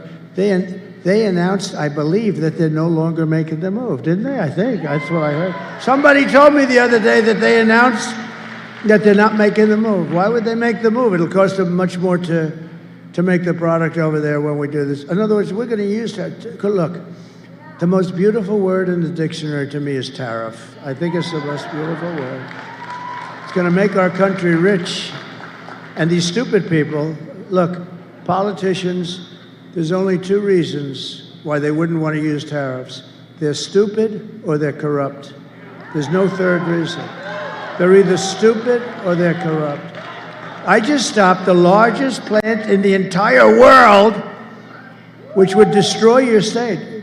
I think this plant made more than all of Detroit put together. You know, it's a big, and I just stopped it, and I'm not even president yet, okay? Think of what I could do when I'm president. But I have to find out. But I'm telling you, I told John Deere, we told them very strong. We said, look, you're going to move out of Iowa. We're putting about 100% tariff on anything you make. There was a different kind of a plant. There was parts and this and that. I said, if you're going to do that, we're putting in a tariff. And that was it. I sort of went on to other things like how to get elected very easily. And I heard 2 days ago that they're not going to build the plants here. So it's pretty good, right? It's pretty good. But you're a hell of a guy, I tell you. He's a friend of mine. I'll make interest on car loans. So here's the thing I thought of, and it's funny, it's not that complicated. It's going to do tremendous good for your area because here's what I'm doing. I thought of this idea, and then I expanded. You know, a lot of times you have an idea, and then you expand. I was always good financially, and I was always very good on construction. In this case, construction doesn't matter. It's finance that matters. And people call me up. It doesn't sound complicated. They say, from Wall Street, 182 IQ guys, brilliant guys. Where the hell did you ever come up with that idea? Like, as an example, no tax on tips. I did that, everyone went crazy. Nobody ever heard of it before, right? No, it's true. And then that dumb woman, very dumb woman, that low IQ individual, like 2 months later stood up, today I'd like to announce that we're not going to have tax on tips. And she got booed out of the place, you know, it didn't work. You never heard a second, nobody talked about it after that. because she was so, you know, I don't like, I mean, the one problem with what I do is I do it and then somebody else copies you, but they don't have the brain power to get it done. So I had this idea, but then I had a better idea using the first idea, but it's all pretty simple. I'm going to make interest on car loans fully tax deductible. That's it, right? And people say, why the hell did you have a car? Isn't it funny? It's like the paperclip, you know? Years ago, long before you, youngster, years ago, somebody came up with the idea of the paperclip. I think 129 years ago, a long time ago. And he had a little piece of steel, metal, whatever. He bent it around and started selling it. So, and everybody saw it. And they said, why the hell didn't I come up with that idea, right? The paperclip. But this is sort of like that. So that's fully deductible. That's going to be unbelievable. But here's the problem. I don't give a damn if they buy a car in Japan or China or South Korea. What the hell good does that do for us? So then I came up with phase 2 of the same idea, fully tax deductible, but only if the car is made in the U.S. Wow. And I announced it last week up here. I've been up here a lot because we have to win Michigan. We win Michigan. We win Michigan. We win the whole ball of wax because, you know, and we got to bring John James and all of these great guys with us. We got to bring them with us. But I got calls. So here it is. Number one, the deductibility. They said, wow, what a great idea. But then number two, you only get it if you make the car in the U.S. I can't say here, but we'll try steering them to here because I would love, you know, they've been talking about a renaissance and a rebirth for Detroit for 45 years. And I got into some heat because I said, they've been talking about it for 45 years, and if it's okay with you, it hasn't exactly happened, okay? You know, I'd like to say it did, but it hasn't. And if I did, you'd hit me on that one too. But it can happen, and I'd love to steer it right over to here where it all began, because it's very sad. It's very sad what's happened. But think of it. You're going to have deductibility of interest. That's a big deal. You're going to be roaring. But I didn't want it to go to China, Japan, South Korea, or any one of 10 other countries. So I came up with phase 2, and I said, but only if the car is built in the United States of America. Otherwise, you don't get it. How good is it? You know what? That in itself will spur, I mean, you will be spurred onward. To bring back millions of jobs, we will give our companies the lowest taxes, the lowest energy costs, the lowest regulatory burdens, and free access to the best and biggest market on the planet. Remember this, you're not going to have a best and biggest market soon. Your market's getting evaporated by incompetent people that are leading it. One guy who has to go to bed at 4 o'clock in the evening, and another woman who's actually not nearly as smart as he is. Would you believe this? But only for those who make their product the same thing. This is on a bigger scale than the autos. You can build your plant here, and we love you. But if you don't build your plant here, you don't get the tariff, you don't get the tax cut, you don't get it. You have to build your plant. And these guys at Wall Street that are very brilliant guys, they call me up, there's, who the hell gave you these ideas? And yet, you know, it's just like, I always say it's like the paperclip. People don't think about it, but think of the idea that deductibility, that's gonna make it great. Vote for Trump, and you will see a mass exodus of manufacturing jobs from Mexico to Michigan, from Shanghai to Sterling Heights, and from Beijing to Detroit. Finally, Detroit will benefit, right? And it's easy. And you know what her economic plan is? She doesn't have one. She doesn't have one. She wants to tax companies. You know what happens when you tax them? They leave. A lot of these big companies, you know, they're run by they live in Switzerland, they have very glamorous lives. They have the life that I could have had if I decided not to do this, actually. Somebody said to me, are you glad you did it? I said, absolutely, but I could have been on the best beaches in the world. I own the best beaches in the world. I could have had such time. I could have been at the Great Turnberry in Scotland. I could have been anywhere I wanted to be. I could have had those waves smacking me in the face. I could have said, that white beautiful white skin that I have would be nice and tan. I got the whitest skin because I never have time to go out in the sun, but I have that beautiful white, and you know what? It could have been beautiful, tan, beautiful. But you know what? If I had the choice, I wouldn't even think about it. I would do exactly what I've done because we're going to make America great again. We're going to make America great again, greater than ever before. It's true. We're going to pass the Trump Reciprocal Trade Act also. That was very simple. Reciprocal trade, meaning if China or any other country, I don't want to pick on China because the European Union is almost as bad as China. They don't accept your cars. They don't accept your farm products, but they send their farm products here and they send their cars here by the millions and millions. So if China or any other country charges 100 or 200% tax, then we will charge them 100 or 200% tax in return. It's called an eye for an eye, and it'll all stop. I will never apologize for defending America. I will protect our workers. I will protect our jobs. I will protect our borders. I will protect our families. And I will protect the birthright of our children to live in the richest and most powerful nation on the face of the earth again. And as we rescue our economy, I will also restore our borders, because I think it's your biggest problem. I think, inflation is terrible. It's a country buster. The economy is horrible. You saw the numbers, and I hope the fake news is going to write those numbers. There's a lot of fake news back there, but I hope you'll be lucky if one guy writes it. It'll be the local Detroit newspaper or something. They don't write those numbers because they want to try and get her elected. Why? I don't know. That's the biggest thing I can't understand. Why the hell would you want her? She's horrible.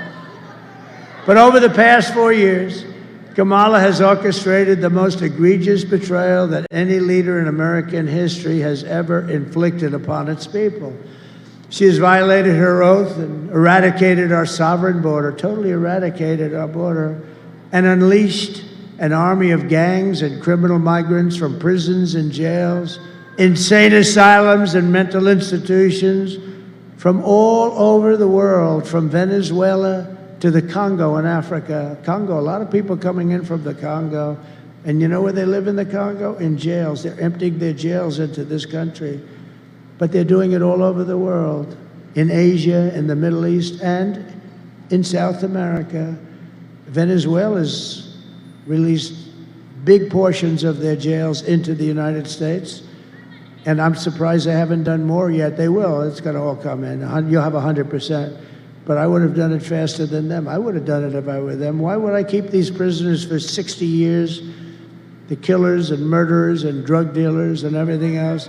They've released them all into the United States. And you know what? Their crime has gone down by 72%. They've gotten their crime. They've gone into their cities, Caracas and cities, and they've taken the gangs and they've removed their gangs and they've put them into your country. Can you imagine? And this woman and this guy, but she was in charge of the border.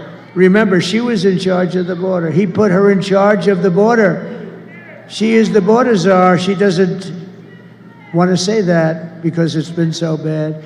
And by the way, the Border Patrol endorsed me a few days ago with the strongest endorsement they've ever done. They actually said, I'm the greatest president in the history of our country. I said, are you talking about the border? They said, no, the border too. You're the best we ever had in the border, but you're the best president in the history of our country. And then I said, does that include Abraham Lincoln, George Washington?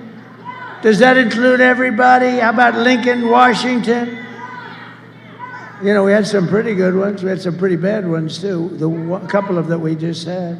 Here's the good thing. Jimmy Carter's just turned 100. He's going to be a happy man. He's so thrilled because his administration looks totally brilliant compared to the Biden-Kamala administration. The day I take the oath of office, the migrant invasion ends and the restoration of our country begins.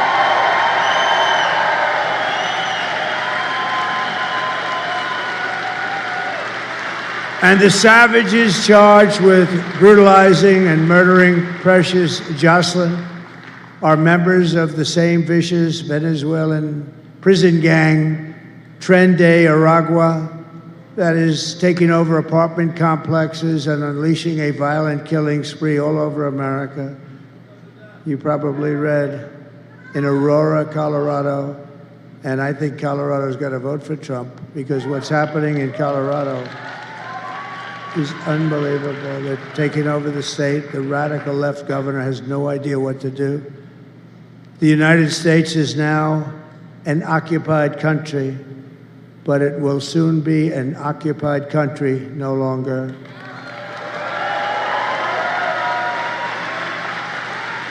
November 5th, 2024, Election Day, will be Liberation Day in America. It'll be Liberation Day, 4 days.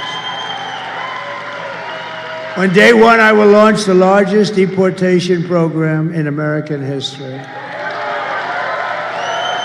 I will rescue every city and town that has been invaded and conquered.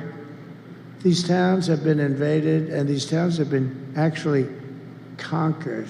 Think of it, we're talking about the United States of America.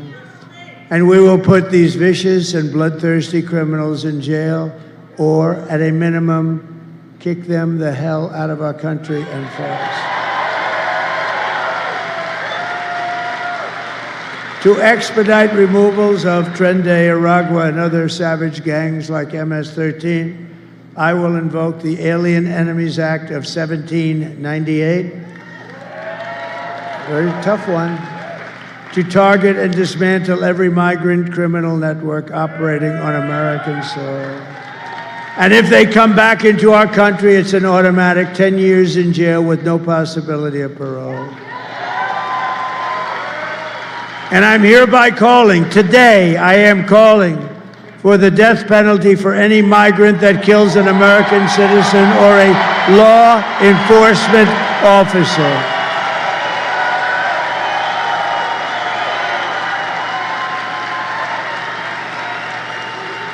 And I will immediately ban all sanctuary cities in the United States of America. They're sanctuaries for criminals.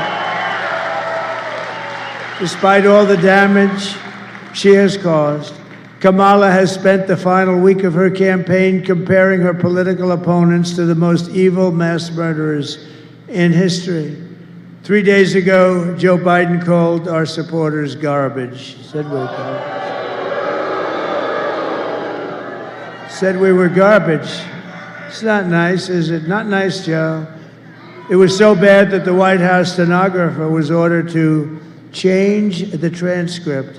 That's like 60 Minutes taking out the answer to a question. Did you see that we sued 60 Minutes and CBS yesterday? But the stenographers who were honest and they reported it, they were told to not put down what he said, put down a different answer. They couldn't do it because it's fraud. That's not what they heard. My response to Joe and Kamala is simple. You can't lead America if you don't love Americans. You can't.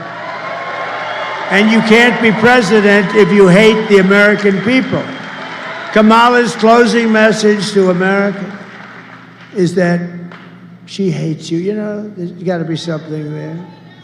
I think she does. I do believe, you know, don't forget, she's from San Francisco. She's a Marxist, or as you would say, a communist from San Francisco. She destroyed the greatest city in the country, probably. You know, it's probably the best city in the country was. My closing message is that I love America, and I'm inviting you to join us in building an extraordinary future for our nation. My oath of office is an oath of allegiance to you, the American people, and I'm asking for your vote, but I want you to know that whether or not you vote for me, when I win, I will fight for you with every breath in my body. I will.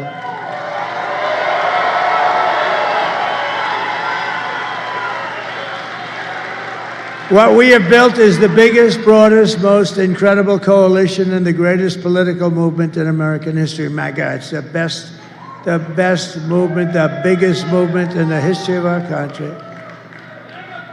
I told Joe, I said, Joe, it means make America great again. It's okay, Joe.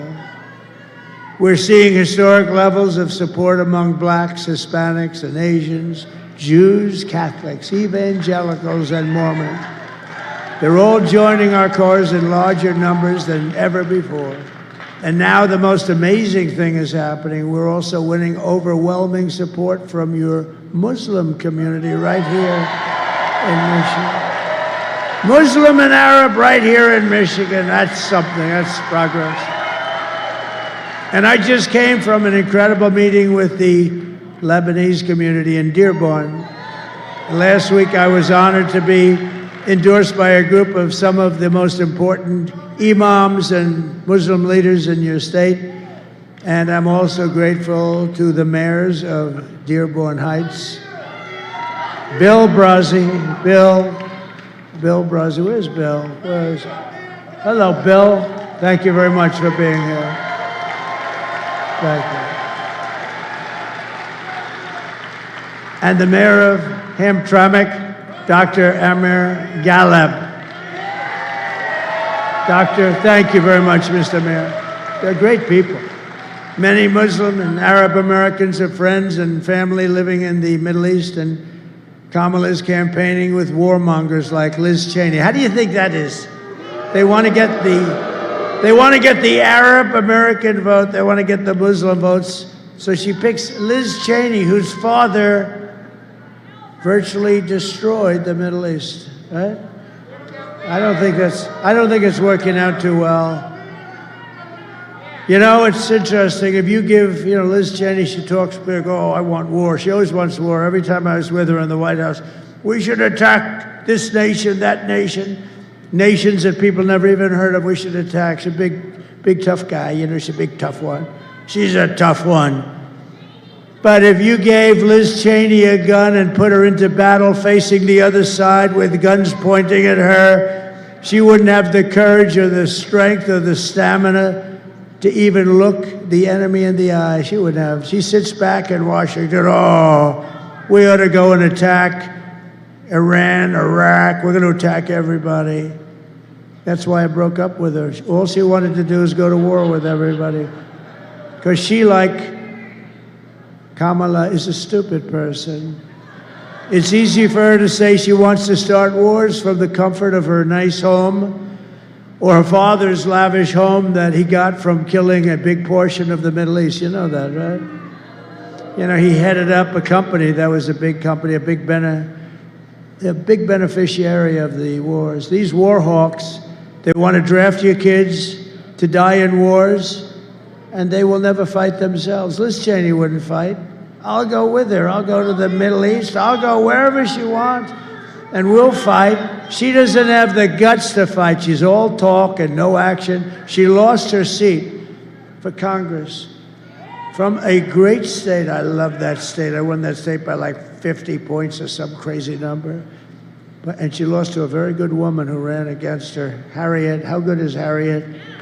So Liz Cheney lost by almost 40 points.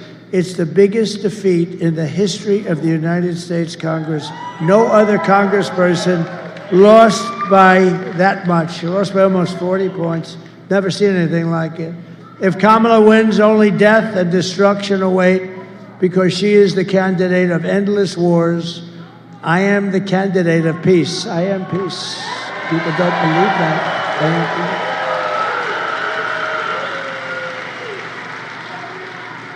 But I need every Muslim American in Michigan to get the hell out and vote, please, Mr. Mayors. All right? We got to get them out and vote. No, we want peace. Everybody wants. Who doesn't want peace? Only stupid people like Cheney. No, you give her a gun, Liz. We're going to a certain location in the world. We're going to fight it out with them. Oh, please, I don't want to do it. But when she's there and there's no consequences, we should go to war with them. Her and that idiot John Bolton, who was so stupid. But I loved him. You know why? He'd come into a room with me, would never say anything, and I'd be with foreign leaders, and I didn't even have to act tough because they said, look, that moron, John Bolton, he's crazy. He's the one with Dick Cheney got Bush to go into the Middle East, right? Trump is going to go to war with us. And you know what would happen? They'd give me everything I wanted because the guy's a nut job. Kamala Harris's campaign is in total free fall. You see that. The press hates to admit it. You know, I guess they want to hold it. Well, I don't want to be too cute with these statements. I want to be a little careful because you got to still get out and vote. But if you get out and vote, we're going to win this thing in records that nobody's ever seen before. You got to get out. Harry, get up and vote. You're coming with me, Harry.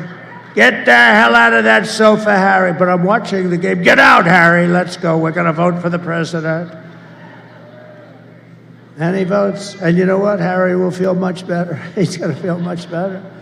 Because everyone can see that she's totally unqualified to be the president of the United States. And she is. Everything Kamala says is a lie. I watched her yesterday. Such lies. Her entire campaign is one hoax and slander after another. But the more they lie, the more they smear, and the more they tell untruths. We have to go out and we have to get to vote. No, she'll say everything. Trump will never frack. Oh, really? Trump will never drill. Oh, really? I'll drill the first day we're going to start drilling. Going to make our country rich. Everything she said, oh, Trump will end Social Security. No, I'm the one that didn't end it for 4 years. She's the one that's going to force its ending because of millions of people. Look, we gave you a stat before, all the jobs that are leaving, but we gave you a stat. And what did that stat say? It said that all of our jobs are being taken by the migrants that come into our country illegally. And many of those migrants happen to be criminals. And some of them happen to be murderers. And they're taking the jobs away from the black population and so far, to a lesser extent, from the Hispanic population. But that will change, too. The only way to stop the lies is to swamp them with our votes. We're going to swamp them. Kamala has no vision, no ideas. She has no solutions whatsoever. All she can talk, and it's true, all she can do, I watched her yesterday, all she can do is talk about Donald Trump. Good evening, everyone. Tonight, I will speak about Donald Trump. Donald Trump. Donald Trump. Donald Trump. Donald Trump. Donald Trump. Donald Trump. Donald Trump. Donald Trump. Donald Trump. Donald Trump. Donald Trump. Donald Trump. Donald Trump. Donald Trump. Donald Trump. Donald Trump. Trump. That was yesterday. I'm watching it. I'm saying, oh.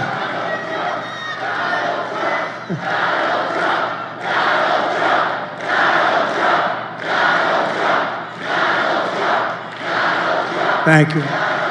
No, I was watching yesterday. Trump did. Why the hell didn't she fix this stuff? I mean, now she's saying, I'm going to do this or that or this. There are some people who thrive under pressure, and there are some people who crack under pressure. And the more pressure Kamala has, the more pressure that Kamala has, the worse she's crumbled. I watched her 2 days ago. She's exhausted. I mean, I've been doing 62 days without a day off, and I am inspired, actually. It's crazy, right? I'm actually inspired. I don't know, maybe I shouldn't be, but I am. She's so rattled and frightened that she couldn't even do an interview with a great guy named Joe Rogan. Couldn't do it. And if she can't handle an interview, she sure as hell can't handle President Xi, can she? She can't handle President Xi of China. She will get overwhelmed, she will melt down, and millions of people will die with her stupidity. They got us into Ukraine. We should have never gone into Ukraine. If I was president, you would have never gone into Ukraine. This is not a charity event. This is an election for the biggest and toughest job in human history. This is the biggest job in history. And on top of it, we have to save our country. Do you want to lose your life savings because we put a weak and foolish person in the White House? Do you want to lose your job and maybe your house and pension because Kamala has the economic understanding of a child? She's like a child. I watch her. I'm good at this stuff. I watch her. She doesn't know what the hell she's talking about. And every one of those companies will move. They'll move to Asia. They'll move to Europe. They'll move. Everybody wants those companies. But we do too, and we're not letting them go. Take a look.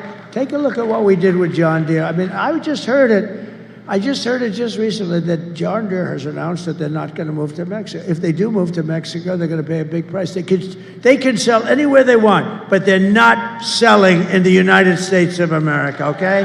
And I like John Deere, and I'm a big customer of John Deere, and maybe they'll red flag me. They'll say you can't buy from John Deere, and I'll buy from somebody else if I have to. But they're not going to move their manufacturing plants to Mexico unless they want to pay a very big price. This presidency is a job held by Teddy Roosevelt, Abraham Lincoln, Dwight Eisenhower, Ronald Reagan, people of strength and intelligence. Would you trust Kamala Harris to talk to Russia or China and talk them out of a war? Let's talk. I don't think you would. Would you trust her to steer us out of an economic calamity? She has put us into, and we are right now, we had the lowest job numbers I think I've ever heard. I've never heard of 12,000 jobs, John, have you? I don't think so. We've done this for a long time. I don't think I've ever heard of 12,000 jobs. Nothing is more dangerous than to give an immense amount of power to a very weak and incompetent and low IQ person. That's what you're giving. You're giving the presidency to a low IQ person. We had that for 4 years.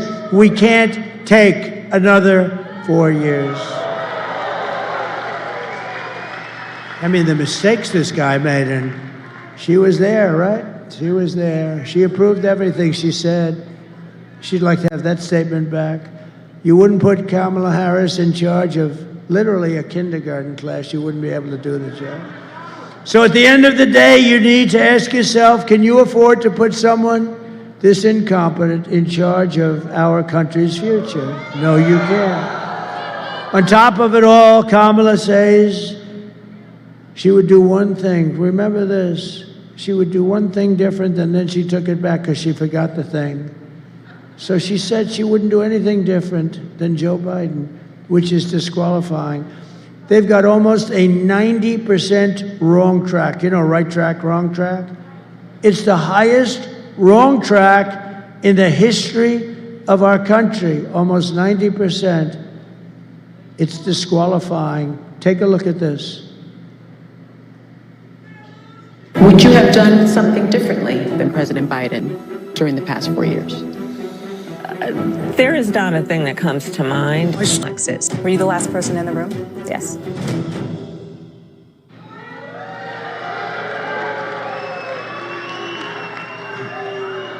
Wouldn't come to mind, not a thing. Nothing comes to her mind. Let me tell you. It wasn't so much that nothing comes to her mind, because she's stupid. Now, can you imagine? You know the worst thing of all? 325,000 children are missing or dead. They came through the border. Think of that, 300. We're not talking 2 or 3, which is too many. 325,000 children went through her stupid open border, and now they're either missing, dead, or slaves. If you want to end this disaster, you must get out and vote. We're pleased to be joined today, and I hope this happens because he's really good, by your next senator from the great state of Michigan, Mike Rogers. Mike, thank you. Come on, Mike.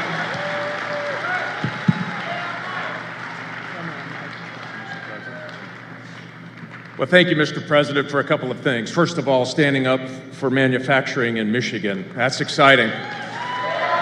You cannot be a great country if you can't build things.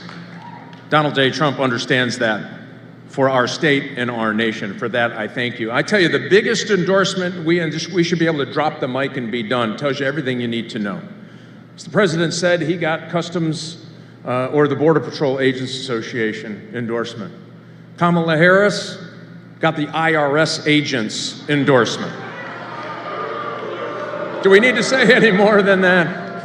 And I just want to say a quick thing. Thank you, Mr. President, and I look forward to working with you to close this border. I met with a group, they're called Fentanyl Fathers, and it's parents who have lost children to fentanyl poisoning.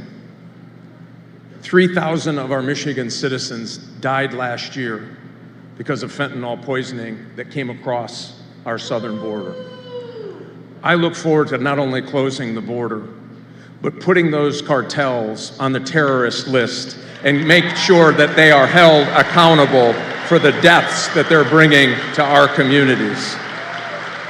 And we're also going to hold accountable China for the precursors that they're sending there on purpose to kill our children in Michigan and around the country. We can do it, but the only way that we're going to do that is having Donald J. Trump reelected as the 47th President of the United States of America. So I'm going to extend an invitation to you, Mr. President, right here, right now. We're going to both win because we're going to get out and work as hard as we can the next few days. And we're going to take a couple of those plastic fold-up chairs and we're going to sit outside of the majority leader's office in the Senate. I'm buying the popcorn, and we're going to watch Chuck Schumer schlep out of that office and down the hall so that we can make America great again. Thank you for what you're doing. Thank you for your energy, Mr. President.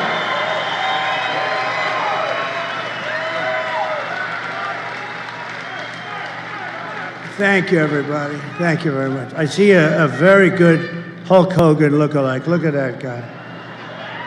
The only thing I thought is Hulk's about 6 inches taller, maybe 7, 8, maybe not. Thank you. You look good. You look damn good anyway. But I know Hulk. He's that tall son of a gun. How good was Hulk the other night, right? Wasn't he, right? I also want to thank Senators Eric Schmidt and Mark Wayne Mullen, two of the great senators of our country. They're here someplace, and I want to thank them very much. Thank you. Two great senators and brave people. Congressman John James, a friend of mine for a long time, and he's doing a great job. Great job, Joe. And you're doing well. Lisa McLean. Lisa? Look at Lisa. These are warriors. These are great people. Thank you, Lisa. Thank you. You look great. John Molinar. John. Hi, John. Good. Thank you, John. Tim Wahlberg. Thank you, Tim. Good job, Tim. They're great people. They fight hard. They love your state. They love, I'll tell you, they love this country. And Robert F. Kennedy Jr. Oh, he's so good. He's so good. He's so good. Thank you, Bobby. And a man who I implored, I said, Pete, you got to do it. You got to be Michigan GOP chairman. And he was very, very successful, as you know, politically. He was a great congressman. Everything he did was successful. And he was sort of like me. He didn't need this. And he said, I'll do it. Pete Hoekstra, head of the GOP, chairman. Thank you. Great. We're doing okay? We're going to pull it off 4 days. Going to win? He said you're going to win. If he says you're going to win, that's the good news. He knows how to win, I can tell you that. Mayor of Riverview, Andrew Swift. Thank you, Andrew. Thank you, Andrew. Mayor of Garden City, Mark Jacobs. Thank you, Mark. Got all the big mayors here today. Township Supervisor, Groceries, James Budney. Thank you very much. Thank you. Mayor of Southgate, Joseph Cuspa. And City Council President, Zoe Cuspa. A little relationship there, I guess. President of the Michigan Police Officers Association, James Tiganelli, and he was so nice. He gave me a big award the other day. We have the endorsement of every single police group. And Brian Pennybecker, you met before, and Brian, I want to thank you. Brian Pennybecker. He's been so incredible. And Dr. Masad Boulos, I want to just thank you very much. You've worked so brilliantly with everybody. And my friend Steve Witkoff, who's a great developer and an amazing guy. Thank you, Steve. Here are the facts, just in closing. Kamala is a radical left Marxist, rated even worse than crazy Bernie Sanders and Pocahontas herself. She destroyed our economy. She was an original creator of the defund the police movement, and anybody who wants to defund the police for even 1 week is not worthy of being president of the United States. Kamala vowed to abolish ICE. She pledged to confiscate your guns. I don't think so. Would anybody like to give up their gun? Please stand up. And endorsed a total ban on handgun ownership. And she even called for free sex changes for illegal aliens in detention. All at taxpayer expense. But perhaps most significant of all, she lied about working at McDonald's. She never lied. She never worked. She never worked at McDonald's. With your vote this November, we are going to fire Kamala and we are going to save America. We will cut your taxes, end inflation, slash your prices, raise your wages, and bring thousands and thousands of factories back to America and back to Detroit, Michigan, and Michigan. Thank you. We will build American, we will buy American, and we will hire American.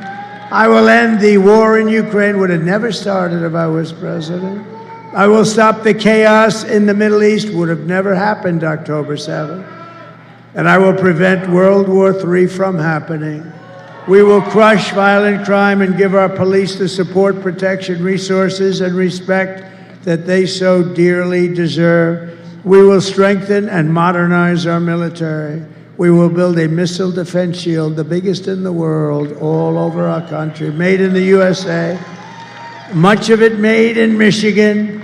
We will rebuild our cities, including our capital in Washington, D.C., making them safe, clean, and beautiful. Again, our cities are a mess. They're a mess, a crime-ridden mess. We will teach our children to love our country, to honor our history, and to always respect our great American flag. And I'm going to put a bill in. If you burn the American flag, you get 1 year in jail. Just happened a few weeks ago in Washington. They're burning American flags all over the place. We will get critical race theory and transgender insanity the hell out of our school. And we will keep men out of women's sports. I will defend religious liberty. I will restore free speech, and I will defend the right to keep and bear arms, our Second Amendment, which is under siege. After years of building up foreign nations, defending foreign borders, and protecting foreign lands, we're finally going to build up our country, defend our borders, and protect our citizens and our lands. And we will stop illegal immigration once and for all. We will not be invaded. We will not be occupied. We will not be overrun. We will not be conquered. We will be a free, proud nation once again. We're going to be free and proud. Everyone will prosper. Every family will thrive. And every day will be filled with opportunity and hope. And most importantly, it's going to be filled again with the American dream. We're going to fill it up with the American dream for you, but for your kids. Your kids want the American dream brought back. But for that to happen, we must defeat Kamala Harris and stop her radical left agenda with a landslide that is too big to rig. Get out and vote. For the past 9 years, we have been fighting against the most sinister and corrupt forces on earth. You know that. With your vote in this election, you can show them once and for all that this nation does not belong to them. This nation belongs to you. It was hardworking patriots like you who built this country. And 4 days from now, it is hardworking patriots like you who are going to save our country. After all we have been through together, we stand on the verge of the 4 greatest years in American history. We can do that. It seems unlikely, doesn't it? But we can do it. We're going to do it very fast. With your help from now until Election Day, we will restore America's promise and we will take back the nation that we love. We are one people, one family, and one glorious nation under God. We will never give in. We will never give up. We will never back down, and we will never, ever surrender.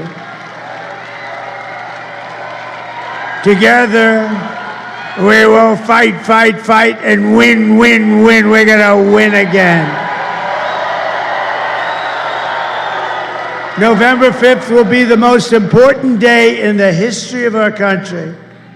And together, we will make America powerful again. We will make America wealthy again. We will make America healthy again. Thank you, Bobby. Thank you, Bobby. We will make America strong again. We will make America proud again. We will make America safe again. And we will make America great again. Thank you. Thank you, Michigan. God bless you all. God. Well, I don't know how he's going to do it. I mean, he's got another one tonight. As I mentioned earlier, we've got 3 tomorrow on Saturday. We've got 3 on Sunday and then 4 on Monday. And he's up there dancing. Doesn't look like he has any trepidation at all that this thing isn't going to happen. And they are trying, as I did in the pre-show, as I began showing you, they are trying everything. They are completely freaking out. As this is going on, I'm checking my phone. I'm getting DMs. People are saying, check out this tweet, check out that tweet, so I can show you guys, so you can see that this is just something that these people are going absolutely nuts, and they're pulling out every trick that they possibly can at this point to try and cheat, finagle. I mean, literally everything they can do. That's how sad the Democrat Party is right now. They know they're getting butt swamped. They know everything. Every state, not every state, but every swing state is his at this point. So when he gets off the stage, I'll start showing you some additional stuff that just came in that I can show you that's hopefully will get you to breathe easy. But because people are fighting so hard to make this happen. How hard are they fighting, Barry? He's just dancing up there. I'm going to show you stuff that's going to piss you off. Absolutely piss you off. Look at this man. He's having a great time. Talking to people. Dancing in front of him. The lady in the sunglasses there is dancing along with him. He's in his element. Wow. It's simply amazing. I don't know how he finds the energy. I mean, I'm sitting here with an energy drink myself, trying to figure out. So while he's doing it, let me just give you a little bit of housekeeping. So we're supposed to go live with the Milwaukee rally at 7:30. As you can see, it's 6:30 right now. There's no way he's going to be on stage at 7:30, even with the time difference. So he's going to, basically, Milwaukee's a hop, skip, and a jump. It's only an hour flight to Milwaukee, but that's assuming he gets off the stage here, goes right to wherever his vehicle is, and then take him to the airport, and he gets out right away. It's an hour flight. Everything goes smooth. He's in Milwaukee at 7:30, which means by the time they get ready, it's 8 o'clock and he's on stage. So I'm going to retime my second rally here for 8 p.m. tonight. I'll be here just in case he comes up if you guys want to get early, but let's plan on 8 p.m., not 7:30, because of the scheduling. And his scheduling the rest of the weekend and Monday is going to be like this, because he's going to have to bump things around. I don't know who's planning his stuff, but let's plan on 8 o'clock. So Trump has left the building, and he's en route to Milwaukee at this point. So let me just show you some of the insanity that the Democrat Party is doing to Americans. Right now, they're experiencing 5 to 6 hour wait times to vote in Bucks County, Pennsylvania. Yes, it is damn near criminal. The election was not a surprise. Yeah, every 4 years, you got 4 years to plan, and they still screwed up. But they don't screw it up. They're doing this on purpose. There was ample time to plan. This is a form of deliberate voter suppression. Pennsylvania patriots, do not let these people suppress your vote. So what are they doing? Stay in line. Let me show you the picture. Where's the picture? All right, so this is what Laura Trump and the RNC are doing to try and help people who are tired, older people who you can't just stand there for 5 or 6 hours. Luckily, it's not like really hot or anything, so that's one thing. But here, let me show you this. This is the line. Let me start the video. You can see. We don't need the sound, but let me push this up here. Okay, so there's a video. This is waiting to get in. That's just people waiting to vote. So, Barry, we said too big to rig. It's not, excuse me, it's not really their fault, is it? Oh, yeah, it's their fault.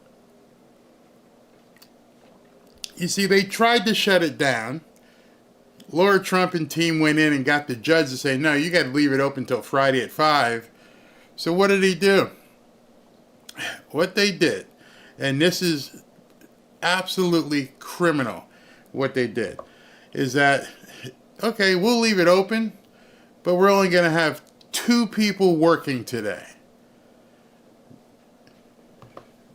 Would you be doing that if you're winning?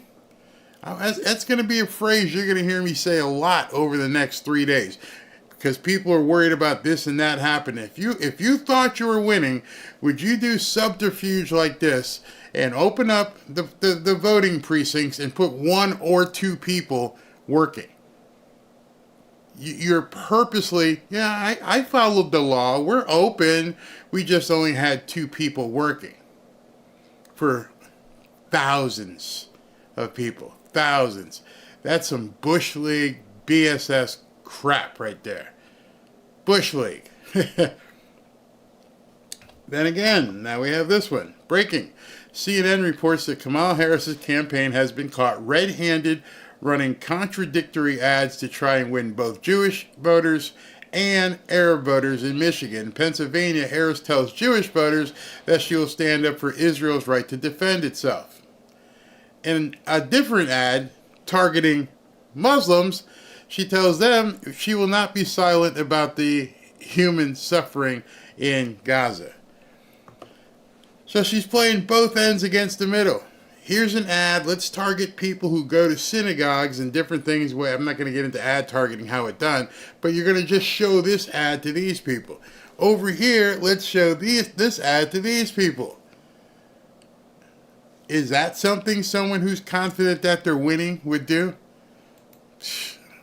I'm telling you. And so Brandon Dilley, who makes a lot of videos, says the Democrats still haven't figured out what the Streisand effect is. Attempts to rig the election vote suppression is triggering urgency, and people are heading straight to the polls. So they're still coming in, because as you know, as long as you're there, you get to vote. So all these people are just showing up. And it's just amazing. The more I was starting to dig into this, the more I would see. And I'm like, this is complete desperation. There is nothing happening right now that is showing anybody that they have any confidence in winning. So now, let me show you this. This is something that is just insane. So you knew that this whole Liz Cheney thing, you're not going to believe what they're doing in Arizona, or what they're attempting to do. And Bram Resnick, the political anchor and reporter from our NBC affiliate in Phoenix, KPNX, joins us. Talk about this breaking news regarding Donald Trump's comments that he made about Liz Cheney in Arizona last night. The Attorney General is responding? That's right. I just spoke to Attorney General Chris Mays about 2 hours ago for the taping of my Sunday show. She told me she just gotten off the phone with her criminal division chief, and she was investigating whether what Donald Trump said about Liz Cheney constituted a death threat. Now they're trying to throw him in jail, obviously, as you just heard, because she's trying to figure out, whoa, was that a death threat, what he said about Liz Cheney yesterday on stage with Tucker? Are you kidding me? Seriously? Now you want to arrest him for what you think was said on the stage? Wasn't said, this is going nowhere, but they're actually that desperate. They want to arrest him again. Under Arizona law, I'll tell you, under Arizona law, it is illegal to make threats or intimidate someone. Can be charged as a Class 1 misdemeanor, Class 6 felony. Chris Mays told me they're looking into it. I asked her whether this was just political speech, free speech. She said we're checking to see if it crossed that line. But she also put it in the larger perspective. If you're here right now, you begin to understand how this place is ready for a high security event on Tuesday, an election.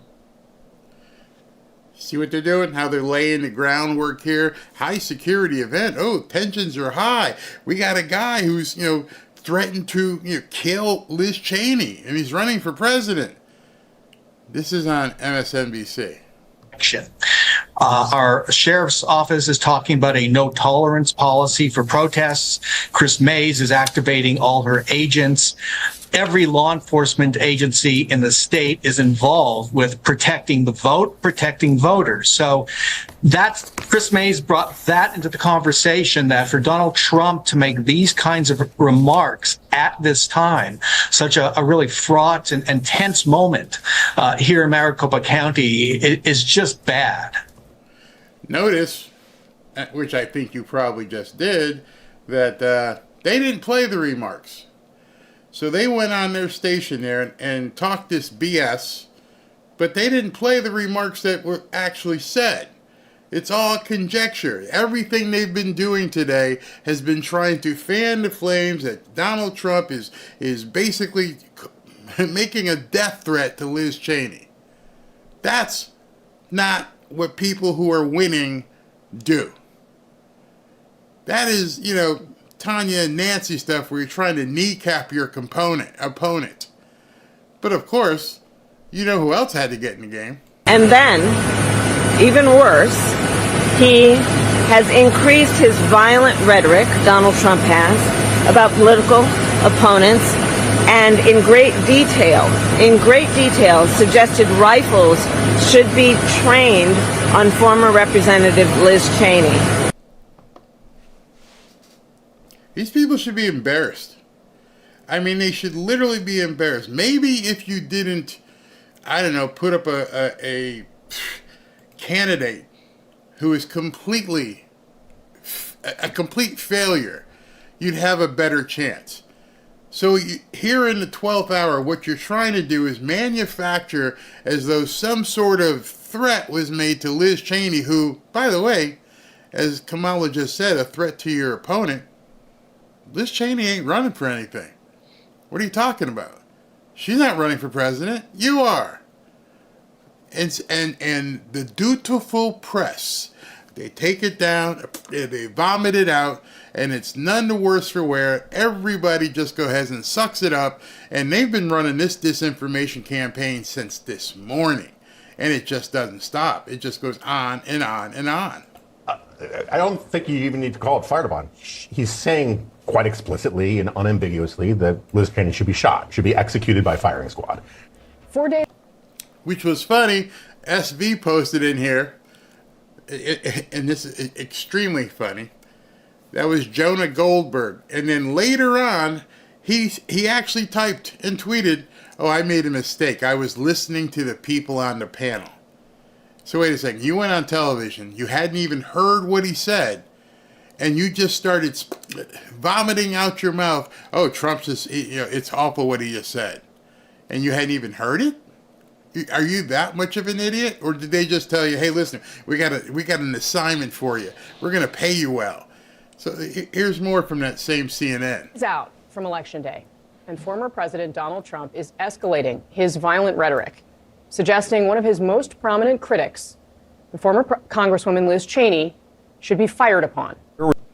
Notice, this is what they're saying, that he said that she should be fired upon. Notice they haven't even shown you the clip. Reaction to what Donald Trump said about Liz Cheney. Yeah, well, look, I mean, it was completely inappropriate. This is Elise Slotkin, who's running for office right now in Michigan. And so they trotted her out there to give her opinion about the death threat on Liz Cheney. Dangerous and unbecoming of a leader. Mr. Trump was literally going after someone who doesn't agree with him. So it shouldn't be a surprise when people come on TV and feel the need to agree with him. 9 barrels. When he says 9 barrels shooting at her, that obviously evokes images of a firing squad. Never said it, but they're not saying what he actually said. It evokes images of an execution. Let's execute a political opponent who happens to be a woman because I don't like her. I'm sorry, is Liz Cheney running for anything? Nope, I don't think so. And, does that pull more low propensity voters in his coalition to the polls? I honestly don't think so. All right. Now listen, because I saw a couple of people who weren't watching with us last night. Here's the exact clip that they're saying was a threat. I'm going to go full screen and let you guys just go ahead and listen to this yourself. I don't blame him for sticking with his daughter, but his daughter's a very dumb individual, very dumb.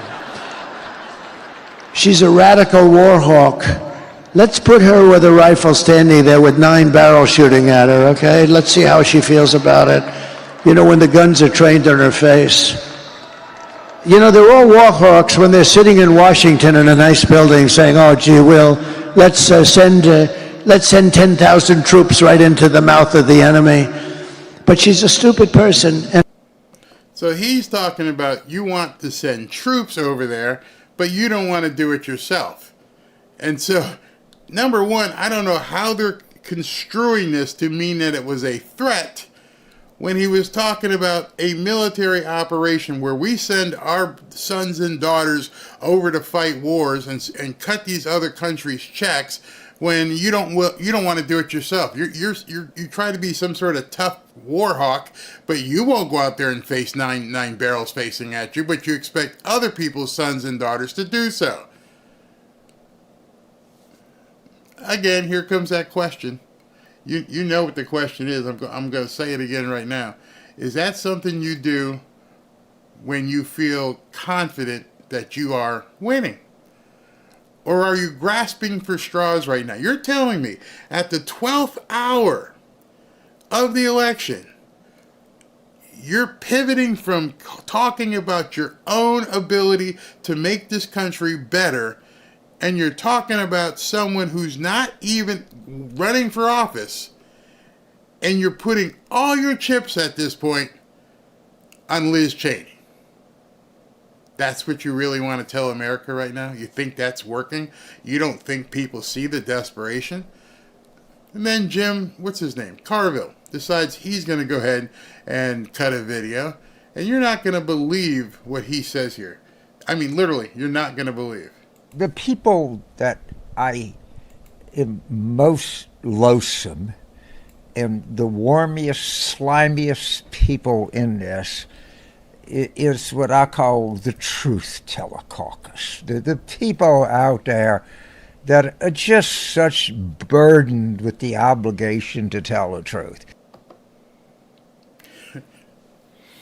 This is a Democrat strategist who says it's loathsome. I just can't deal with these people who feel the need to tell the truth. He's talking about the media, and he says it's disgusting and loathsome that these people are so worried about telling the truth. Can you just get out there and lie, please? Can you just get out there and do whatever you need to do to get Kamala Harris elected? Don't worry about the truth. You make me sick that you're worried about the truth. And so what does CNN, MSNBC, and these other stations do? Hey, we don't want to get in the way with that. If that's what you're telling us to do, if you're saying, hey, listen, don't worry about the truth,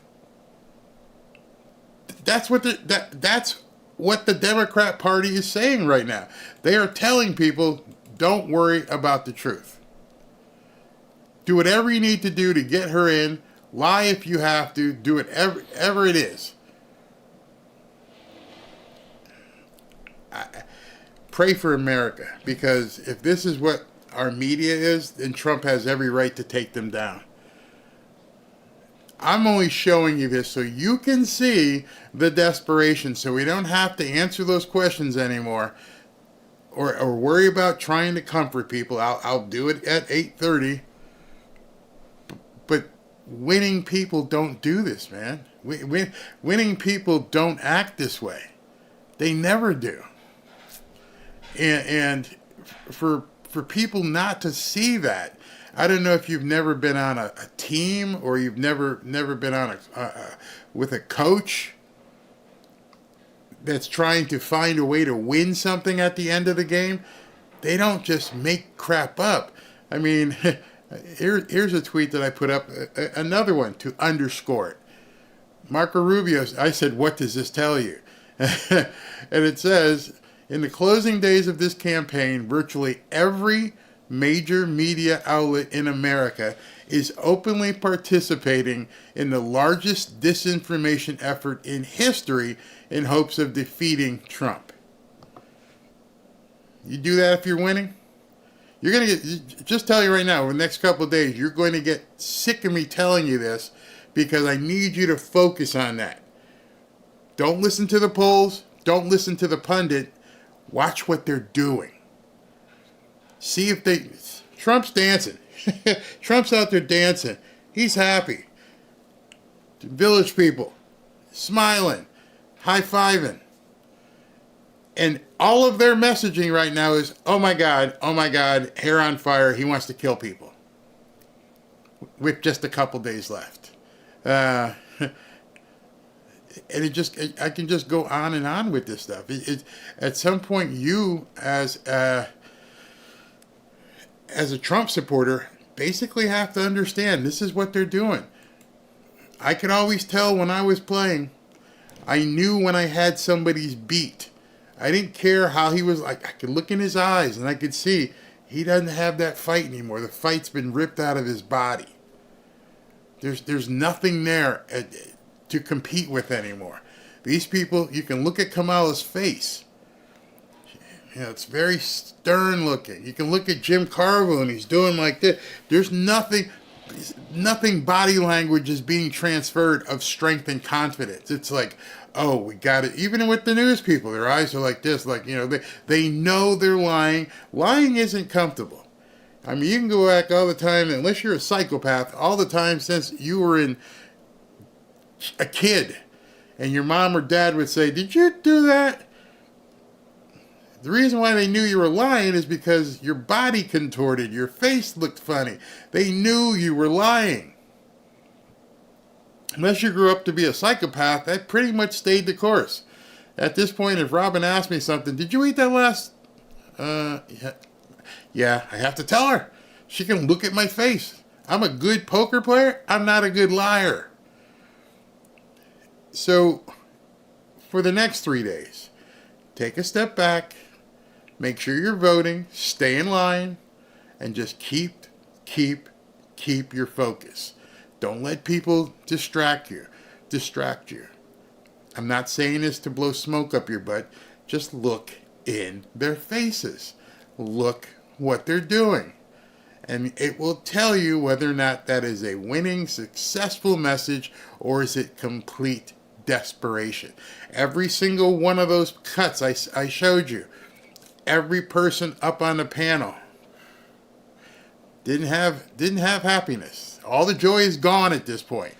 So as Marco Rubio said, you are involved in right now. Let me put that back up so you understand what Marco Rubio just said here, because that is so so very true at this point.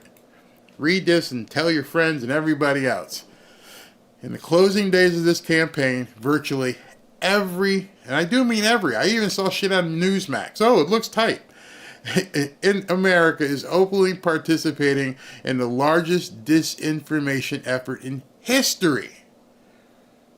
Not in a couple elections, in history, in hopes of defeating Trump. Now that you know what to look for, whenever you see something on Facebook or on YouTube or on X, look at it from that perspective. Oh man, they're really desperate. Her message is gone. Whenever she gives a speech today or tomorrow, she's not going to be talking about what I can do for you. Oh, look at this. And she trotted J-Lo out today, and J-Lo looked like she was reading a hostage video. The entire conversation is about how bad Trump is. I'm going to show you this video at 8 o'clock. I just have to make sure I run it through the copyright protection so I can show you this unbelievable video that the Democrats put out that, you know, Trump was basically going to usher in Armageddon and that J.D. Vance was even worse than Trump. When you see it, you're going to be like, whoa, these people are desperate, man. These people are real desperate. I tell you, they real desperate. So, did Barry just say shit? Yeah, oops, yeah. It might have slipped out. The Great Spirit will be protecting us. Absolutely. Time for another Trump troll. Okay, so 8:15, I'm going to try and see if I can't get back on. I want you guys to keep your head up, keep confident. You're winning. You're winning. Haven't won, but you're winning. These people are desperate. They're terrified. They don't know what to do at this point. But you do. You know what you have to do. Hopefully you've done it. And if you haven't done it, get your butt out there. As Trump said, get your ass off the couch, Harry or Evelyn, and go vote. Let me go ahead and acknowledge Super Chats. Oh, wow. Let me go ahead and scroll. But don't be discouraged. Be encouraged. We got this. We're even seeing the court system. If they're going to that extent of putting one person at their job today, and people are standing there and going 6 hours, I got this. You got people bringing over chairs. Sit down, ma'am. As long as you're in line, you get to stay. Maybe that's what you do. If you live in Bucks County, Pennsylvania, or in your hometown, put a couple folding chairs in the back of your car. Drive out to where the polls are and see if there are people standing who may need a break off their feet, who've been standing in line for hours. I challenge you to do that tonight. Put a couple folding chairs into the back of the car, go out to where the polling station is, and see if there's some people who are just tired of standing. I think these lines are crazy. Maybe certain states it's different. Ours, we were in and out literally in and out in 15 minutes. Ron DeSantis ain't playing down here. I mean, it was the most comfortable voting experience I ever had in my life. And I walked out with Robin. I'm like, was that just that easy? It was that easy. Very easy. One of the bigger states in the nation, too, and it was simple. And there must have been, in that small place we went to a local library, and there must have been 20 employees from directing traffic to telling you where to stand to telling you which thing to do to explaining you, telling you how to do it. It was so simple. Boom, boom, boom, boom. Done. All right, so let's go here. What's up, Mr. Big Cat? MAGA heads unite and vote for the best. Yep. Jody Smith, thank you. What I'm worried about is when Trump wins them, the Dems cutting off our electric or not letting anyone in the grocery stores. That is November 6th, and you better be prepared. Better be prepared. Do a dry run. Think about that. Tomorrow, turn off your power.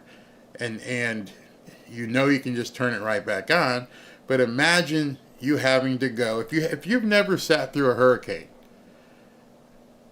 turn off your power tomorrow and go, okay, what would I do if it's like this for the next 24 to 48 hours? What would I do? And then write down all the stuff that you would need if that were to happen to you. See, the thing is, down here, we've been through hurricanes. We know, hey, we're going to need this. We already have our kit. And sitting over there, I've got a studio in a box. So if I had to get to a hotel and be able to broadcast, I just take my rolling studio in a box. I'm up and running. If you've never been through an extended period of time without power, now may be the time to try it and see what it's like. Don't open your refrigerator. Don't open your freezer. It's kind of chilly in some areas right now. Open your window. Just try it. I'd love for you to come back and report. Say, listen, last 24 hours, I tested what it would be like to live without power. I'm good, or, oh, shoot, I need to do this, this, and this. That's a good idea. I would try it right now. Tamara, Saved by Grace. Barry, I was in Delray earlier today. I saw something disturbing with ballot boxes. I took pictures, and I emailed them to you. Something wasn't right about this. All right, so don't email them to me. You need to go to Elon Musk in that election integrity community. Let me see if I can find that real quick. I showed it yesterday. Let me go ahead and find that again for you, because that's going to be the best way for you to, hold on.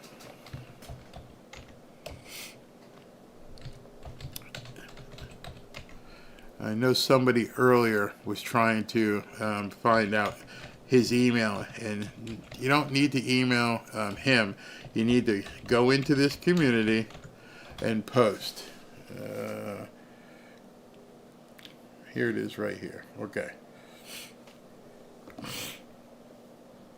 If you go to Elon Musk on his homepage, 36 million people have seen this. And he's got his this is what it's called, election integrity community. And so if you see right here, you can't see it, but all I searched to get there, I searched Elon election integrity community. And it's the first thing that pops up. And if you go in here, you can join, and you're going to see everybody posting pictures.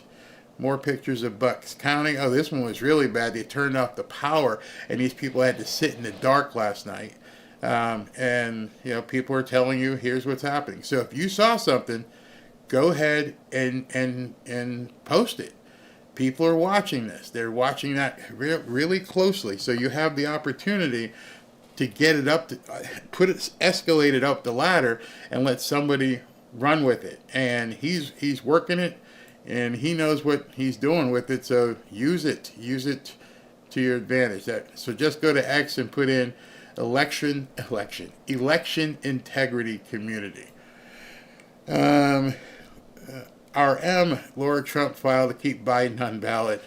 I don't know what that means. Oh, okay, because they tried to put Kamala on. Priscilla Russell, thank you. Linda Botker, we need Kennedy more than ever at the end of vaccines and pesticides. Yeah, they're terrified of him. Demon of Cybertron, thank you. Imagine getting fired by Kamala. I thought that was the funniest thing ever. A billionaire with his ego, Mark Cuban, getting fired by Kamala. Wow, lived that one off. Melted, hard work always pays off. Trump is definitely going to win in the landslide. I believe that. Contented, thank you, Barry, and all mods. Queen 5222, thank you. Sam Rafas in Canada, cheering for Trump. Thank you so much, Barry. Thank you very much. Brian Newland, there was a Chinese citizen that voted in Michigan. The article was written, yeah, and they were told they have to count the vote. That's how they, watch what they do. They caught him. They arrested him. But they still have to count the vote. Okay. Brad Crane, send camel toe up the moaning line on the rail. Nancy Jennings, Barry, please explain when the polls close, when do we get an honest estimate on results? Good question. Each state's Florida will close at 7. I bet you by 8:30 you'll have the answer. Because there's no reason to hold it. Some of the other states that have no contention, maybe like Oklahoma, South Dakota, no problem. Watch what happens with Pennsylvania, Georgia, North Carolina. All the swing states are going to be the laggards. They always are. And so it's going to be basically throughout the night. Some of them are already saying, we won't know for 2 or 3 days. Okay. So that's what we're in for. Deidre, thank you. Deanna Prohl, such a great thing you're doing, Barry, with you and your family. Thank you. It's been helpful in the election. Thank you very much. Marcus Anderson, brother, Trump should do a monthly rally even as POTUS. I was thinking that. Forget press conferences. You know what? Just do a rally and say, okay, here's what we're going to do now. And here's what we're going to do with this. And here's what we're going to do with that. And do it on X. Just completely bypass them. I would love him for just bypass them completely. We're not even talking to you people anymore. Alexander Bunin, thank you. Larry 1754, thank you so much for posting these Trump rallies for us. When I watch them, they give me hope for. And that's what I try to do. Anybody can just show you the rally. Here's the rally. You've seen it before. You know what most of the lines are. You know the videos. You know what's coming. What I try to do is interject some information before and after so you guys can, have some context as to what's going on around the rally. Marcus Anderson again. 10 K9 search the White House before Trump gets in. Oh, I had heard that he was even thinking about moving the government seat. I don't know what it would take to do that, but that would be very interesting. You know how many days Dementia Joe has spent at the beach? How many days can he spend at the southern White House and go into Mar-a-Lago and just not even go up there? Stay down there as much as possible. I tell you, when he gets elected and wins, Palm Beach County is going to be the center of the universe, because all that, you're going to see so many dignitaries and leaders of the world flying in to Palm Beach County. It's going to be amazing. Nathan Fleming, it's fitting that Trump is going to be the 47th president. He's going to the hitman. He will need to drain the swamp like Agent 47. Ed Sloan, God bless Trump. God bless you, Barry. Thank you. God bless you. John Parr, Trump should have this, but I don't know because of the steal. It's already going on. Criminal activity. Elaine Walker, thank you. Elaine Walker again. Please share this website, Don't Fear Trump. Just did. Tanaya P. Barry, you're wonderful. Thank you for all you do. I was lucky enough to attend the rally in Albuquerque yesterday. It was amazing. Such an exhilarating feeling in the air. Yes, energy, positive energy. Ruth McCurdy, my daughter gave birth to my first grandchild. Oh, fantastic. Beautiful baby girl to share good news with the family. Thank you. Congratulations, Ruth. Keith Ryan, thank you. John Parr, thank you. Remember that Coke Yayo that was found in the White House? I think it was Kamala. Funny how they can't figure out anything about that, huh? None of the cameras, nothing. Make you feel safe in the White House if you can't tell me who brought in some Yayo. Patras, vote crooked Joe Biden, Kamala Harris, get them all out. Damon Lemaster, Mr. Cunningham, what's the latest about Tom Crook's offshore?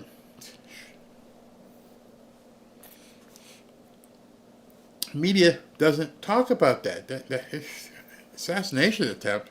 What assassination attempt? Oh, even Merrick Garland, there's no updates, nothing. It's like it didn't happen.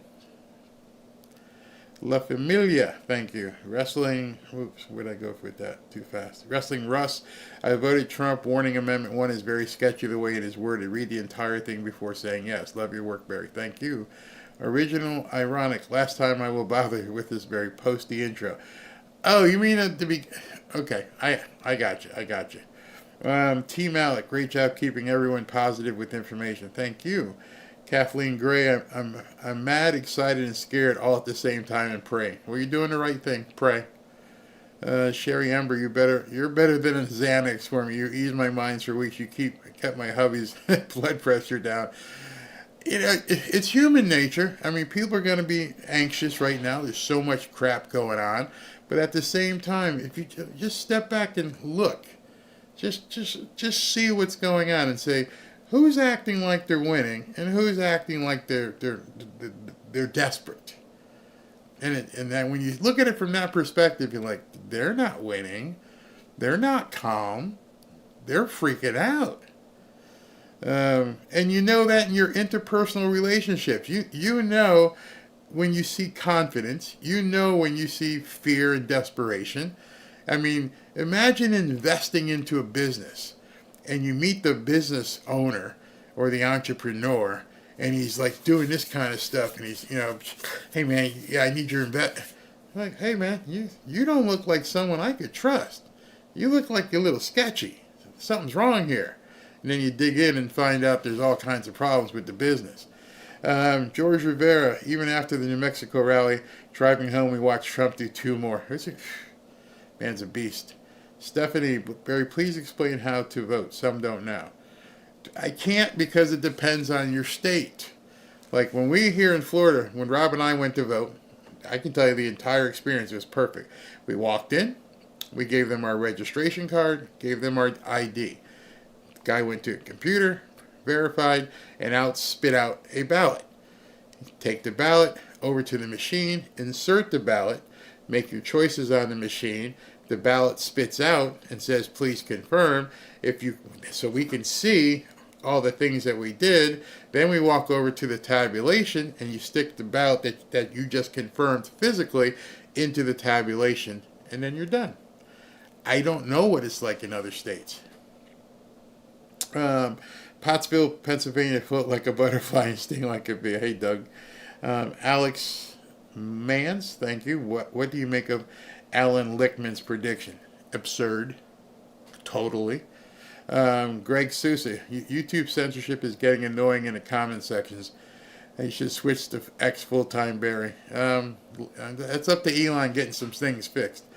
Dottie Cole, thank you. And Lisa Stefano, great turnout at the polls here in Pensacola. Awesome. And up above here, Stephen Morris, thank you very much. IV Fluids for Barry and crew. Love what everyone of you do to get this show out. Thank you very, very much. And I think I got these 2 over here. That's Lisa Stefano, and then this is Lisa Stefano. Okay, great. So, thank you very much. So we're going to go. No way we're going to make 7:30. There's no way he's going to be there. So I'm going to plan on probably 8:15. I'll stick my nose in there and see how that's doing and if we go live. And if you want to, you're invited to join our private group on X. It's the best membership you'll find. Much better than a YouTube membership. Plus, it's free. And there's 7,000 plus fellow patriots in that group, and they're really doing a fantastic job of sharing content and interacting and engaging. You'll love it. It's not just me. I post in there as well, but these people are all over it. So, you're welcome to join us. All right. Thank you for tuning in. We'll see you in about an hour or so. Talk to you then.